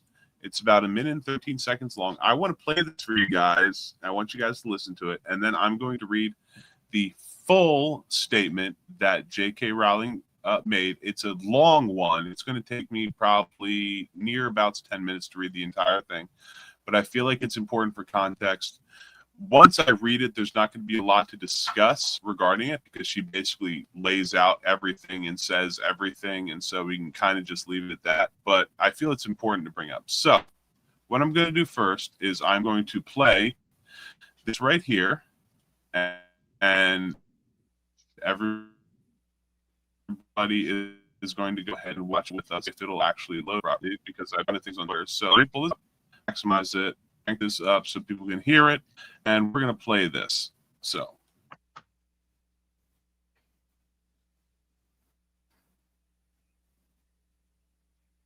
I think it's like I don't hear anything. I don't hear nothing.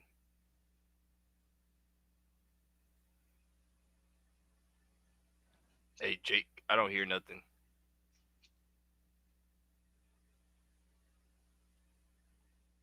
Hello? Anybody hear me? I hear you. Hey Jake. Jake froze. Oh. Oh, that's fine. Professional, everybody. Jake, there's no sound. I think he's catching Oh, up with the excuse me. There's no sound. Well, you know what? They're basically just saying that Emma Watson is. They're saying that Emma Watson is a little too late to be fence sitting in the matter of J.K. Rowling. Now, so let me back out of this and let me show you as I scroll up. There is a long statement that J.K. Rowling has made, which I'm going to read in full, not in a dramatic fashion or anything, but I'm just going to read in full so that people get every little bit of context. Like I said, she lays everything out, so there's not going to be a ton to discuss after this. So let me just go ahead and read this, and we can put this to bed and move on. So J.K. Rowling said, and this was just a couple of days ago, she said, quote, "I'm seeing quite a bit of comment about this, so I want to make a couple of points. I'm not owed eternal agreement from any actor who once played a character I created. The idea is as ludicrous as me checking with the boss I had when I was 21 for what opinions I should hold these days. Emma Watson and her co-stars have every right to embrace gender identity ideology. Such beliefs are legally protected in the UK, and I wouldn't want to see any of them threatened with loss of work or violence or death because of them. However, Emma and Dan in particular have both made it clear over the last few years that they think our former professional association gives them a particular right, nay, obligation, to critique me and my views in public. Years after they finish acting in Potter, they continue to assume the role of de facto spokespeople for the world I created. When you've known people since they were 10 years old, it's hard to shake a certain protectiveness. Until quite recently, I hadn't managed to throw off the memory of children who needed to be gently coaxed through their dialogue in a big, scary film studio. For the past few years, I've repeatedly declined invitations from journalists to comment on Emma specifically, most notably on the witch trials of J.K. Rowling. Ironically, I told the producers that I didn't want her to be hounded as the result of anything I said. Now, there is some character right there. Remember, character is what you do when nobody's looking. The television presenter in the attached clip highlights Emma's all witches speech, and in truth, that was a turning point for me. But it had a postscript that hurt far more than the speech itself. Emma asked someone to pass on a handwritten note from her to me, which contained the single sentence, quote, "I'm so sorry for what you're going through." She has my phone number, by the way. This was back when the death, rape, and torture threats against me were at their peak, at a time when my personal security measures had to be tightened considerably, and I was constantly worried for my family's safety. Emma had just publicly poured more petrol on the flames, yet thought a one-line expression of concern from her would reassure me of her fundamental sympathy and kindness. Like other people who have never experienced adult life cushioned by wealth and fame, Emma has so little experience of real life, she's ignorant of how ignorant she is. She'll never need a homeless shelter. She's never going to be placed on a mixed sex public hospital ward. I'd be astounded if she's been in a high street changing room since childhood. Her public bathroom is a single occupancy and comes with a security man standing guard outside the door. Has she had to strip off in a newly mixed sex changing room at a council run swimming pool? Is she ever likely to need a state run rape crisis center that refuses to guarantee an all female service? To find herself sharing a prison cell with a male rapist who's identified into the women's prison? I wasn't a multimillionaire at 14. I lived in poverty while writing the book that made Emma famous. I therefore understand from my own life experience what the trashing of women's rights in which Emma so enthusiastically participated means to women and girls without her privileges. The greatest irony here is that had Emma not decided in her most recent interview to declare that she loves and treasures me, a change of tack I suspect she's adopted because she's noticed full-throated condemnation of me is no longer quite as fashionable as it was, I might never have been this honest. Adults can't expect to cozy up to an activist movement that regularly calls for a friend's assassination, then assert their right to the former friend's love, as though the friend was in fact their mother. Emma is rightly free to disagree with me and indeed to discuss her feelings about me in public. But I have the same right, and I have finally decided to exercise it. Headshot. You better walk around like that. Now, I now would one feel- so one of the theories were that this whole witches thing that this event she went to, where this was during the height of the was it Hogwarts Legacy stuff, and This was JK during came out, Hogwarts yeah. Legacy, yeah. and Emma was trying to get brownie points from the leftist lunatics, and she got those brownie points by attacking the woman that made her famous. Yeah. And guess what? At this point, it's not working anymore. And J.K. Rowling, you guys got to remember something. She was living out of her fucking car when she was writing Potter. Yep. She was wrote homeless. She wrote the last page of the last book on a napkin. Yes. Yeah. At a bar. And I bar, suspect, yep. like many people suspected, she's probably written this out multiple times, but never sent the press the send button. Mm-hmm. She's Well, probably wanted to much send this so many times. Much like what Wayfair, certainly she's written something like this out numerous times over the past 5-6 years or so. But like Wayfair said, this is the same logic as never flex against a fighter. Don't go to war. Don't go to a war with words with a book author. Yeah. Someone who You're gonna writes lose every for time. a living. You will lose. Yes. She's like, I made you. Like, and I love how she has her female version of a cigar every single time. Like, she's like, Oh yeah, she has her little female cigarillo. She's all for it. She's like, I'm just gonna sit here I got all day. Scott, I'm sitting on my and big my bag of cigarillo. money right here. I'm like, I got all day. Like, and this is also a thing. J.K. said like one time, she's like, "Yeah, everybody opinions are like assholes. We all got them.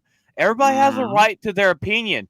But with Emma sitting there, literally trying to eviscerate the woman that made her famous, to be even more famous, I'm sorry. Out of that whole cast, she's the most irrelevant of the cast. I would say out of the three, Rupert's actually the most. Yes. Well, I would argue Rupert is the most irrelevant because he has made a concerted decision to be irrelevant in the sense that he did a couple of acting things after the Potter movies and in between the last two parts of the last movie. And then decided to basically just settle down, take the money that he had, he has which a is kid as well, plenty, which is plenty of money to just survive on investments and raise a family. Felton is technically the most famous out of all the kid actors. it's like one of those things of like, it's like one of those things of I'm a multi-millionaire that just wants to have a normal life. I did what I did when I was a kid. I invested my money correctly.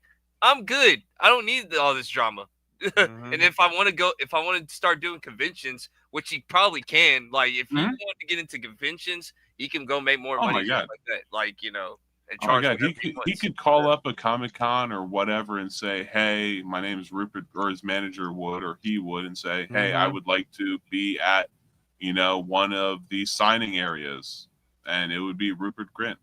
And also Rupert is kind of that person that'd probably do it himself.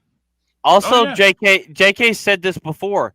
He is the only original cast member of the three that she would welcome. She would welcome to be part of the new series. Yeah. She has said that. It's like the one that played Draco Malfoy when they did the Cursed Child. She was all for him coming back as Draco Malfoy in the play. They tried to bait him, and he said, "I have nothing but respect. He said, "I have nothing but because there's no." He said, "There's nothing that unites the world more than Harry Potter," and she is given that my ability to be that character, and I have nothing but admiration for her. Those kids made a shit ton of money off of her. And Luna, the actor of Luna, J.K. Rowling literally saved her life. Yes, and it's like fame went to Emma's head. Went to her head. Her head got bigger than what it was. And she's like, well, you know what? She had too many people in her ear like, hey, you bash her, you're going to be more famous than anything else. And she took the bait. She took the bait. And it never happened. I'm not sure if Phantoms watched it, but I mentioned this earlier. Michael Rosenbaum had an interview with Bonnie Wright, who played Ginny, and he said, controversy aside, how do you feel about J.K.? And she said, she made the best world, and I have nothing but respect for her. I watched that episode. And you know what? Perfect answer. I don't care what Bonnie's personal politics are, but you know what? That was the answer she gave. Perfect. The Weasley twins still technically is like she's technically still our boss. I guess we can get into the video. Like we're still scared of her. But yeah, let's go ahead and rapid fire these next up here. So what we have, excuse me. Do we want to go ahead and skip Xbox and go straight to Fortnite, or do we want to skip Fortnite just to Xbox? Let's don't worry about the Xbox stuff. Let's just talk about all the shit in Fortnite right now because it's really big right now. Okay. I might make a video on the Xbox stuff later. So Fortnite, there's a couple of things going on regarding Fortnite. The first one is that much to everyone here on much to Phantom and probably Ebola's happiness, there is a 4-second teaser of a handful of girls from a certain Korean country who are going to be in Fortnite. This is a 4-second. Well, they're in teaser, Fortnite now. Here. See, done. Look at these. See these guys realize their kryptonite, their hair color. Dude, that's the thing. That's the thing, guys. Let's go to where you can kind of see a little bit. There you go. That's it. How excited are you, Phantom? On a scale of 1 to I need you and Anna to quit and watch the show right now. What? Dude, so I got a chance to play today with a team. So I was on a team before, yes, and I was playing with people that were playing as the girls, and the skins look so tight. They're well done, and right now, K-pop Demon Hunter is the biggest selling freaking skins on Fortnite right now. Everybody is buying their skins, and I got to play on the island. Their little mode they have. I messed around with the Hormoon bomb. Is there a K-pop Demon Hunter specific mode? Yeah. It's a mode on there because on this island they have like a big giant derpy cat is in one of the corners and stuff. The map looks really good. They don't have like anything for the Saja boys. I hope they like bring it out because how this is doing well. Damn it, Fortnite, give us the soda pop emote, fuckers. We want it. They have the thumbs up emote. Yeah, It- dude, it's like a thumbs I'm up. this is. If I'm you, so excited it'll for make this. sense if you watch the movie. It'll I- make sense. Look, Mhm. Anna and I will eventually watch it. That's why I said if. We got These other are- stuff we're watching currently. Now, Yeah, I'm. if you guys are done creaming yourselves over this, we can move on to a little bit of we can look at a little bit of controversy regarding Fortnite, Yeah, and Thanks, that James is a certain dance. this was updated. This was updated yesterday. You can see the updated statement at the top. But as it says, Fortnite changing Peacemaker emote following TV series Bombshell after Epic Games contacted James Gunn's DC to, quote, inquire into our partner's creative intentions, end quote. And they also say with the byline, assuming it's not coming back, we'll issue refunds. And in the original statement, they said that if you own the Peacemaker character, the skin, and you have purchased this emote, they have a specific button just for that character and just for that emote, that if you want a refund from it, you do not need to put in a support ticket. You can literally just press a button and get it refunded to you. Now, with this update, I'm going to zoom in a little bit so you guys might be able to read it also. It says that they're going to be modifying the emote. So if you have not refunded the I think they've already emote, did. if you don't have the emote, or if you want to purchase the emote in the future, it'll be updated. It'll be changed. It might already be done now. This was an update yesterday. It is now the day after. Epic Games can move pretty fast when it comes to Fortnite, so it might already be done. I'm not sure. I don't play it, but here we are. Now, Kreese or Phantom, do you guys want to give us a little bit of background as in the reason why the emote was what it was? I understand that has something to do with the intro to season 2 of the show. So it's the Peacemaker dance where he's doing like the hand gestures up and down. Yeah. And if you pause at the right moment, because so we know that the controversy with the most recent episode, there's a black. Yeah. They had World War II plenty mustache man's soldiers imagery on flags. Yeah. That One of the famous photos that even I have seen is because this apparently takes place because James Gunn's doing weird stuff with timelines. It takes place in some.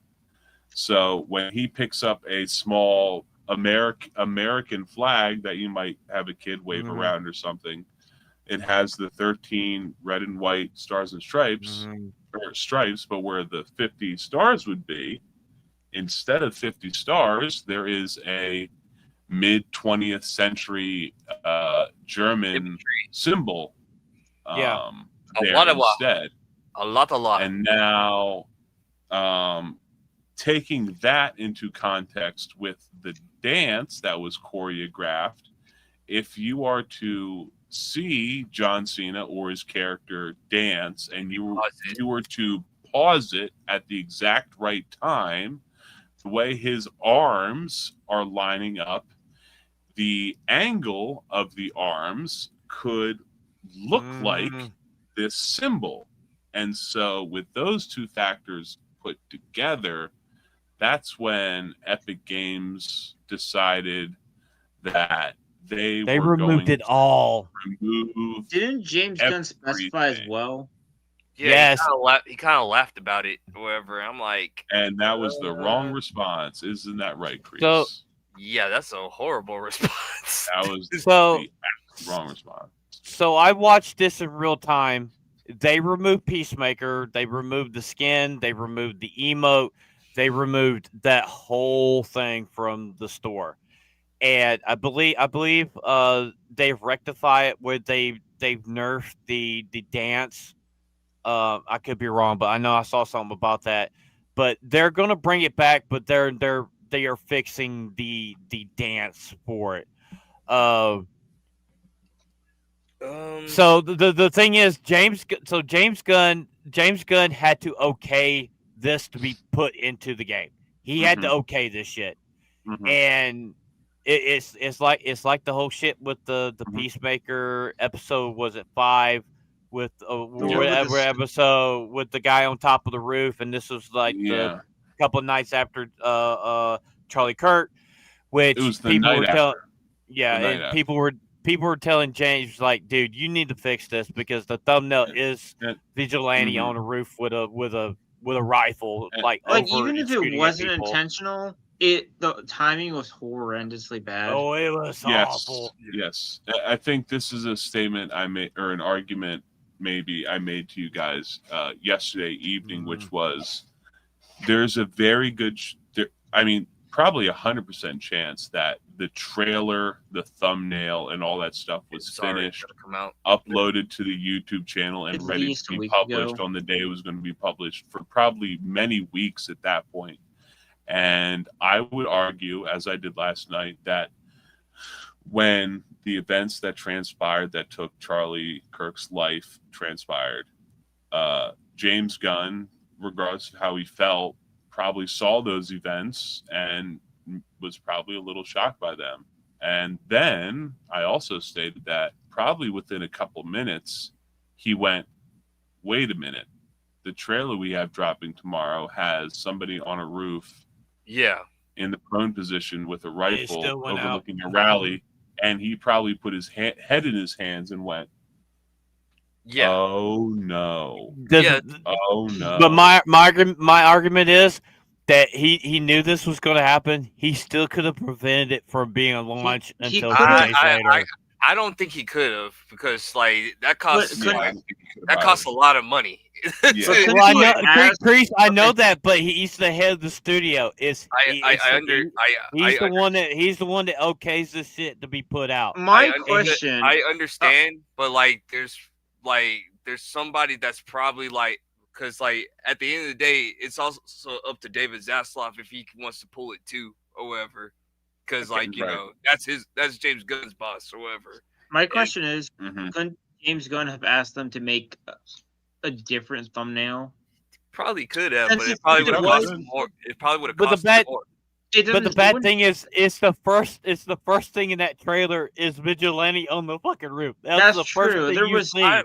Even if you change the thumbnail, the first image you see is the first thing. So there was no avoiding it. It was going to be bad regardless. I'm in the camp of like, listen, like James Gunn didn't know that Charlie Kirk was gonna, die and everything. And I understand, like, I'm not telling you that you can't be mad about it or whatever. I'm saying, like, I can't blame him because, like, at the end of the day, like, despite what we think or whatever, that costs a lot of money just to it was a lose-lose situation to get it stopped. And like studios are not going, like, some studios are not going to stop their business because somebody died, and it doesn't matter how we feel and everything. Well, I agree with you. I agree with you on that, Kreese. The thing is, though, is the moment that release and he saw that, he said, he should have said, "Okay, we need to redo this now. This needs to be redone now." And it was up. It was up. It's still there, and it's still up. It's like as I guess another comparison. Ebola, if I may, just real quick, I wanted to just say I'm with Kreese in the sense that this is it just happened to be a horrendous coincidence. Yeah, like. That's how I feel. These things happen. Terrible coincidences happen. It's unfortunate. Ebola, I apologize for cutting you off. This is actually helps Kreese as well argument. So there was a K-drama I started watching that was released the same time it happened. And the first episode, some guy got the same thing and he got shot in the same exact part of the neck. And everyone's like, this is horrendously timed. So South Korea had anything to do with what happened to Charlie Kirk. That's what I'm saying. South Korea would not. A horrendous coincidence. South Korea, of all the people, would not make fun of it as well. It just happened. The show happened to be espionage, spy, and political related as well. Yeah. They Well, just have any horribly horrendous times. Also, I know that on the post of on the official site, when people are like going and saying that this is bad timing, you guys should do something about it, they turn replies off. Yeah, That was not a good look on them. They turned that's replies a off. bad decision. Yeah. It's a Yeah. bad Well, decision on That makes on a bad trailer look even worse. It's like Yeah, Mhm. it, first off, it I already will looks agree right bad. there. Like turning off the comment section is bad, but like as far as like the roof situation and it still getting out there, I can't blame James There- Gunn on that. I I can't don't blame think Warner there was a Brothers way on to get that. out.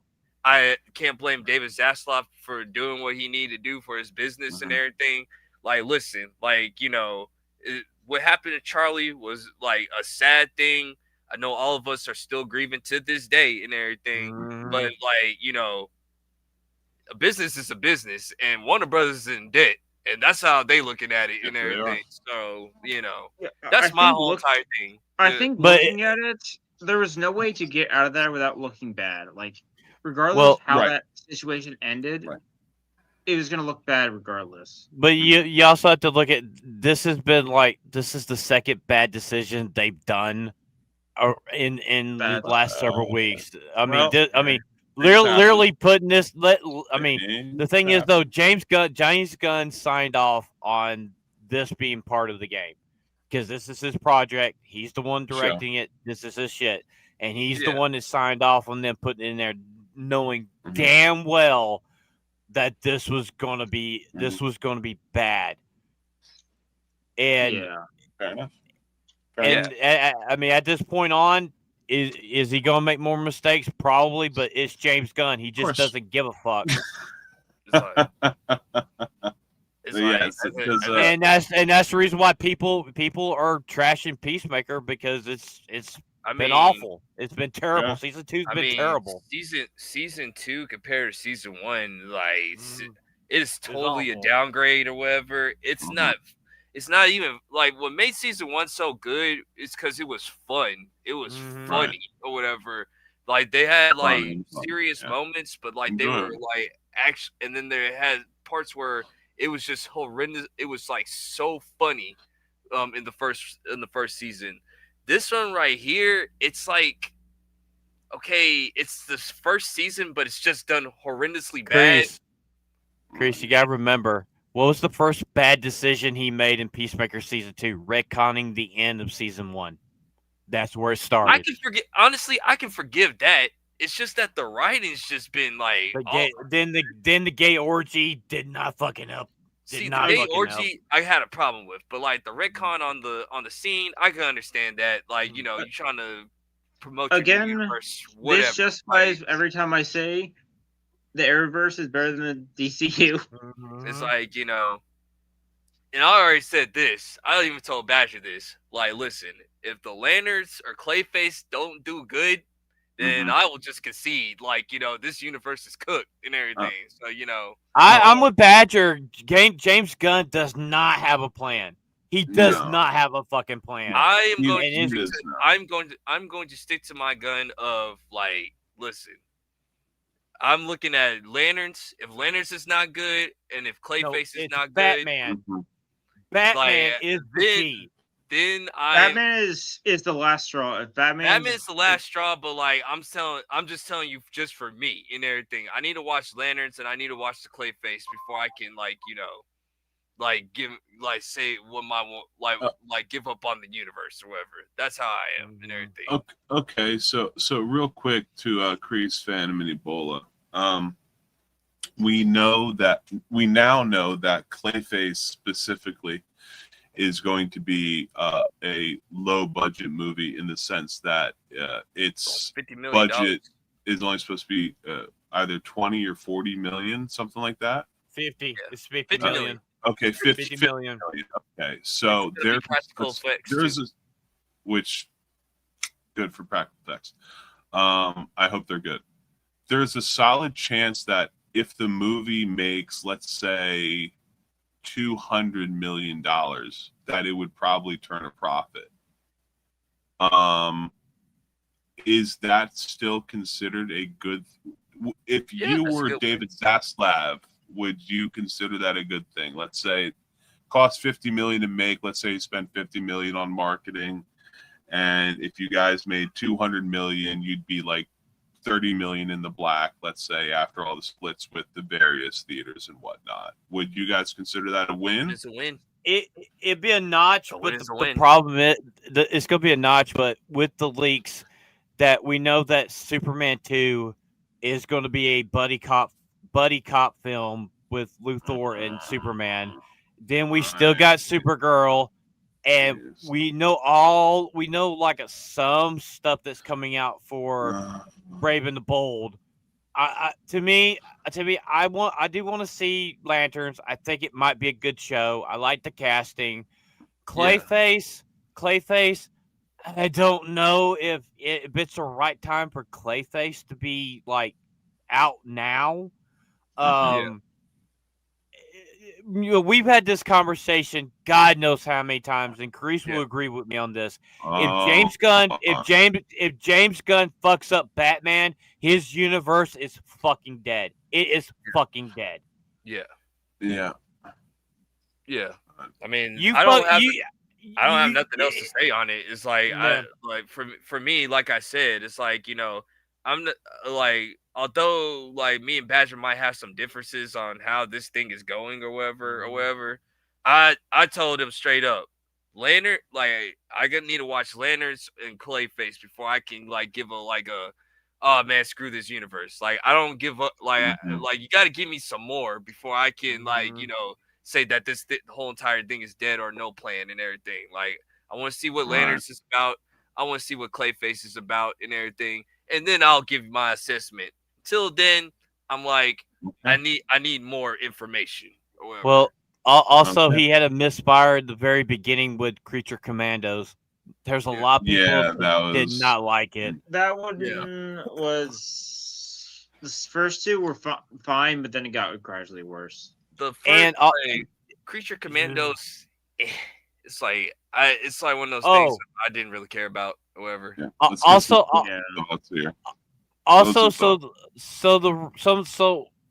heard, I can't remember if this was on Badgers or on which stream, but you remember G.I. Robot? They're wanting to bring him to live action. Why? Because who does he want to kill? Who does he want to kill? He wants to kill the funny mustache guys from Germany. Right. But he was also the best part of that entire show. Yeah. Okay. Yes, the best part of that show was the last episode when it ended. That's the best thing about the whole. I'm saying in terms of character, he was the only one that was actually at least entertaining or enjoyable to watch. Like G.I. Robot was funny though. I ain't gonna lie. I'm just worried when we were about watching, Batman. we're like, this character is the best character. That's all I care about is Batman. That's all. Real quick, guys, if you guys have any closing thoughts, please go ahead and toss them out there before I give my little spiel first. Go ahead, any closing Jake. thoughts? I'm you guys done? Okay. I'm pretty much. Well, I'm going to reiterate the two announcements that we did at the beginning of the show. Since we have reached past the 2-hour mark, I know I said earlier on that this is probably going to be a shorter show, but we didn't have a guest this week. However, you still had the four of us, and we do what we would normally do together, which is just talk, and we talked about all this stuff. We even cut. Thank you for coming in, guys. But yes, thank you for coming in. Thank you for tuning in. Thanks for liking. Thank you for subscribing. Make sure you like the stream nerds. Thank you for joining the Discord and all that stuff. But again, first announcement: tomorrow night in the Discord at 9 p.m. Eastern Standard Time, myself, Phantom, and M. Campu will be streaming Transformers the movie 1986.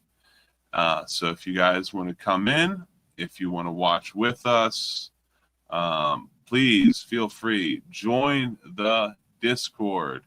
We're going to be streaming that because on Sunday, this is our second announcement, on Sunday will be our inaugural episode of Matinee for the Homies, hosted by myself, Phantom, and by M. Cambu.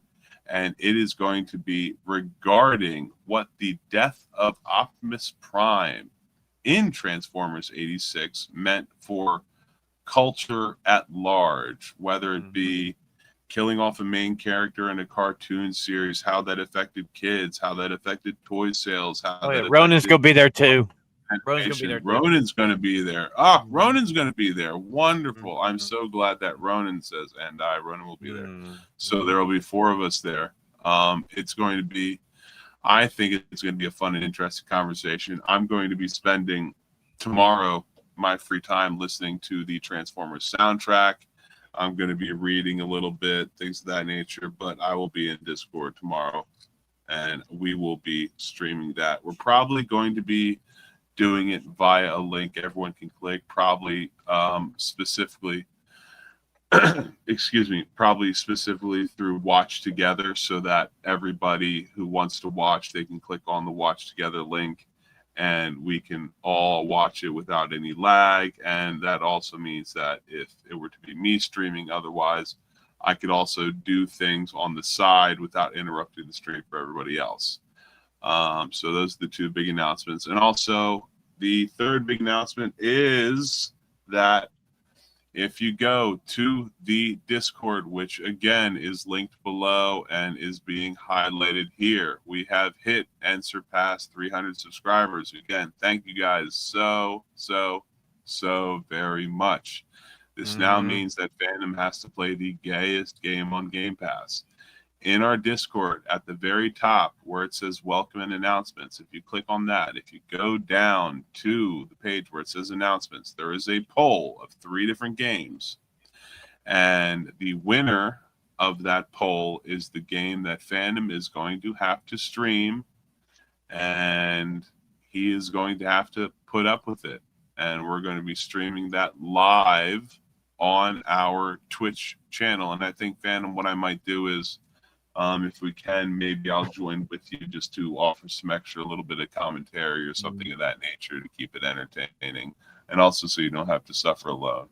So it'll be streaming live on that Twitch channel, and shortly we will be Phantom will be announcing when that will be, because the poll closes in about 36 hours, so you guys still have till about Saturday morning to vote, and the winner of that will be the game. And again, Phantom pointed out it's probably Vatlaw that was the first person to suggest what is clearly the front runner right now.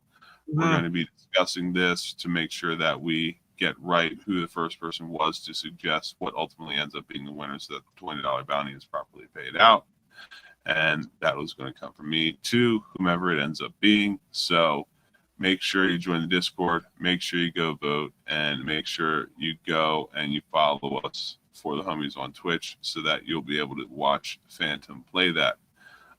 Signing off for myself, my name is BiggDoggJake, BiggDoggJake. I am a professional VOA. I am a writer for hire. I love video games. I love metal music, and I will talk to anyone about them.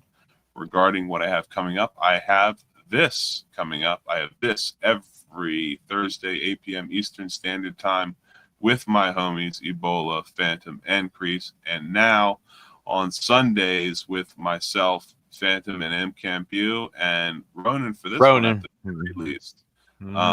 We are going to be doing matinee with the homies, which is going to be earlier on in the day, like a matinee would be.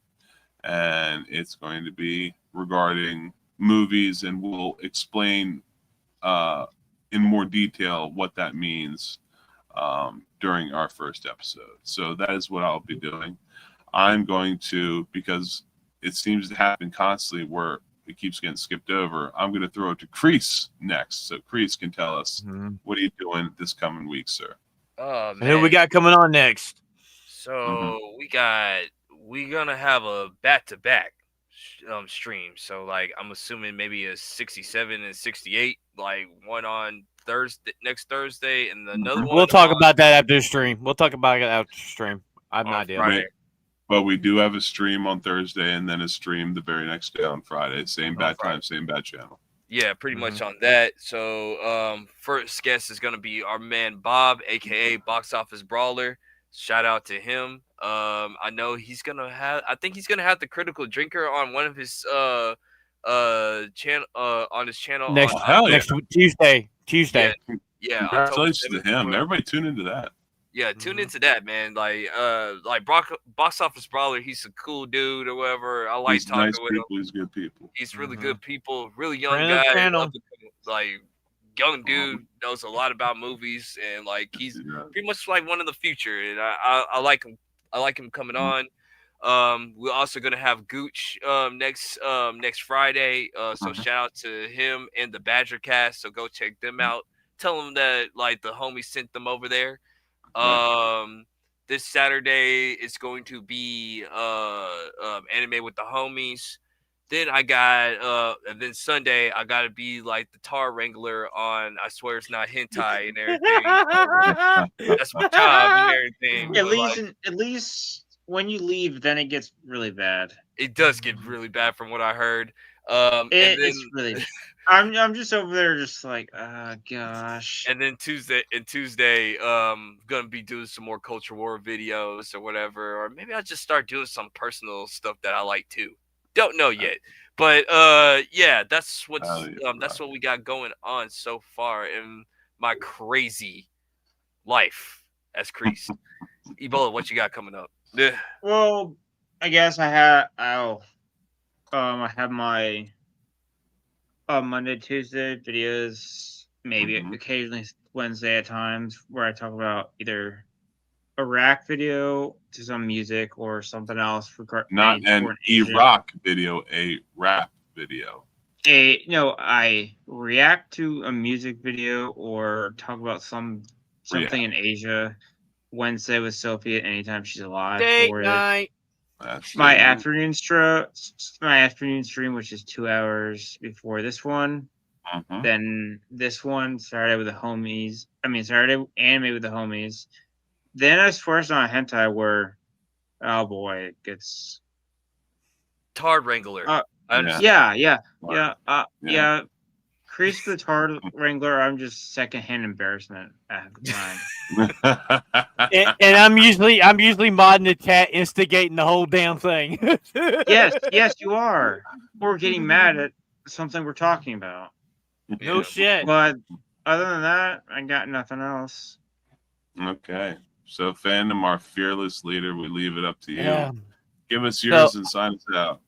So one more time, I like to give a huge shout out to H&C Auto Repair for saving me and my mom today. Shout out I'll to let you guys. I'll let you guys know in Discord what happened because it was pretty bad today. Tomorrow night, myself, Jake, the crew will be in the Discord, and we're going to be watching Transformers the movie for our research for our very first episode of Matinee with the Homies. Shout out to Ronan the Crusader, him and Campia. We had that wild conversation, gave me the great idea for this new show, and I hope you guys enjoy it. I'm excited for it because I've already got we're all talking about the next episode after that. Also, and yes, UK Gamer, we know it's for free on YouTube. We have a 4K copy that we're going to be watching that's on YouTube. Like I said, it's going to be watched together. Don't worry, we're all going to be able to watch it. Don't you worry. Yeah. Saturday night anime with the homies. I still have no idea what the hell we're going to be talking about. We make up half the time. I'm always in Discord. I will be hopefully Saturday night. I will be announcing the winner of the gayest game that I'm got to play on Twitch. Even more gay because I have to stream it on Twitch, and it will be. I will let you guys know. It will be my gameplay will be uploaded to the official For the Homies podcast channel. After it's be able to like the VOD and comment on that. Yeah. Also, we might start doing some gaming in Discord with No Man's Sky and Sport Night and stuff like that. We're working the kinks out of that. And and thank you guys. You guys got us over 300 subscribers. Thank you guys so much. Thank you guys for being here. Shout out to the 15 people we had in here tonight. Thank you guys so much. Shout out everybody. On Sunday, You get Jess over 200 subs as well because she absolutely deserves it. But otherwise, get in the Discord, nerds. So I'm gonna have some words of wisdom out of Vagabond. If it's brown, flush it down. Oh god. And Vagabond is the only man that's gonna actually have athlete's mouth in history. Good night, everybody. Oh my goodness gracious.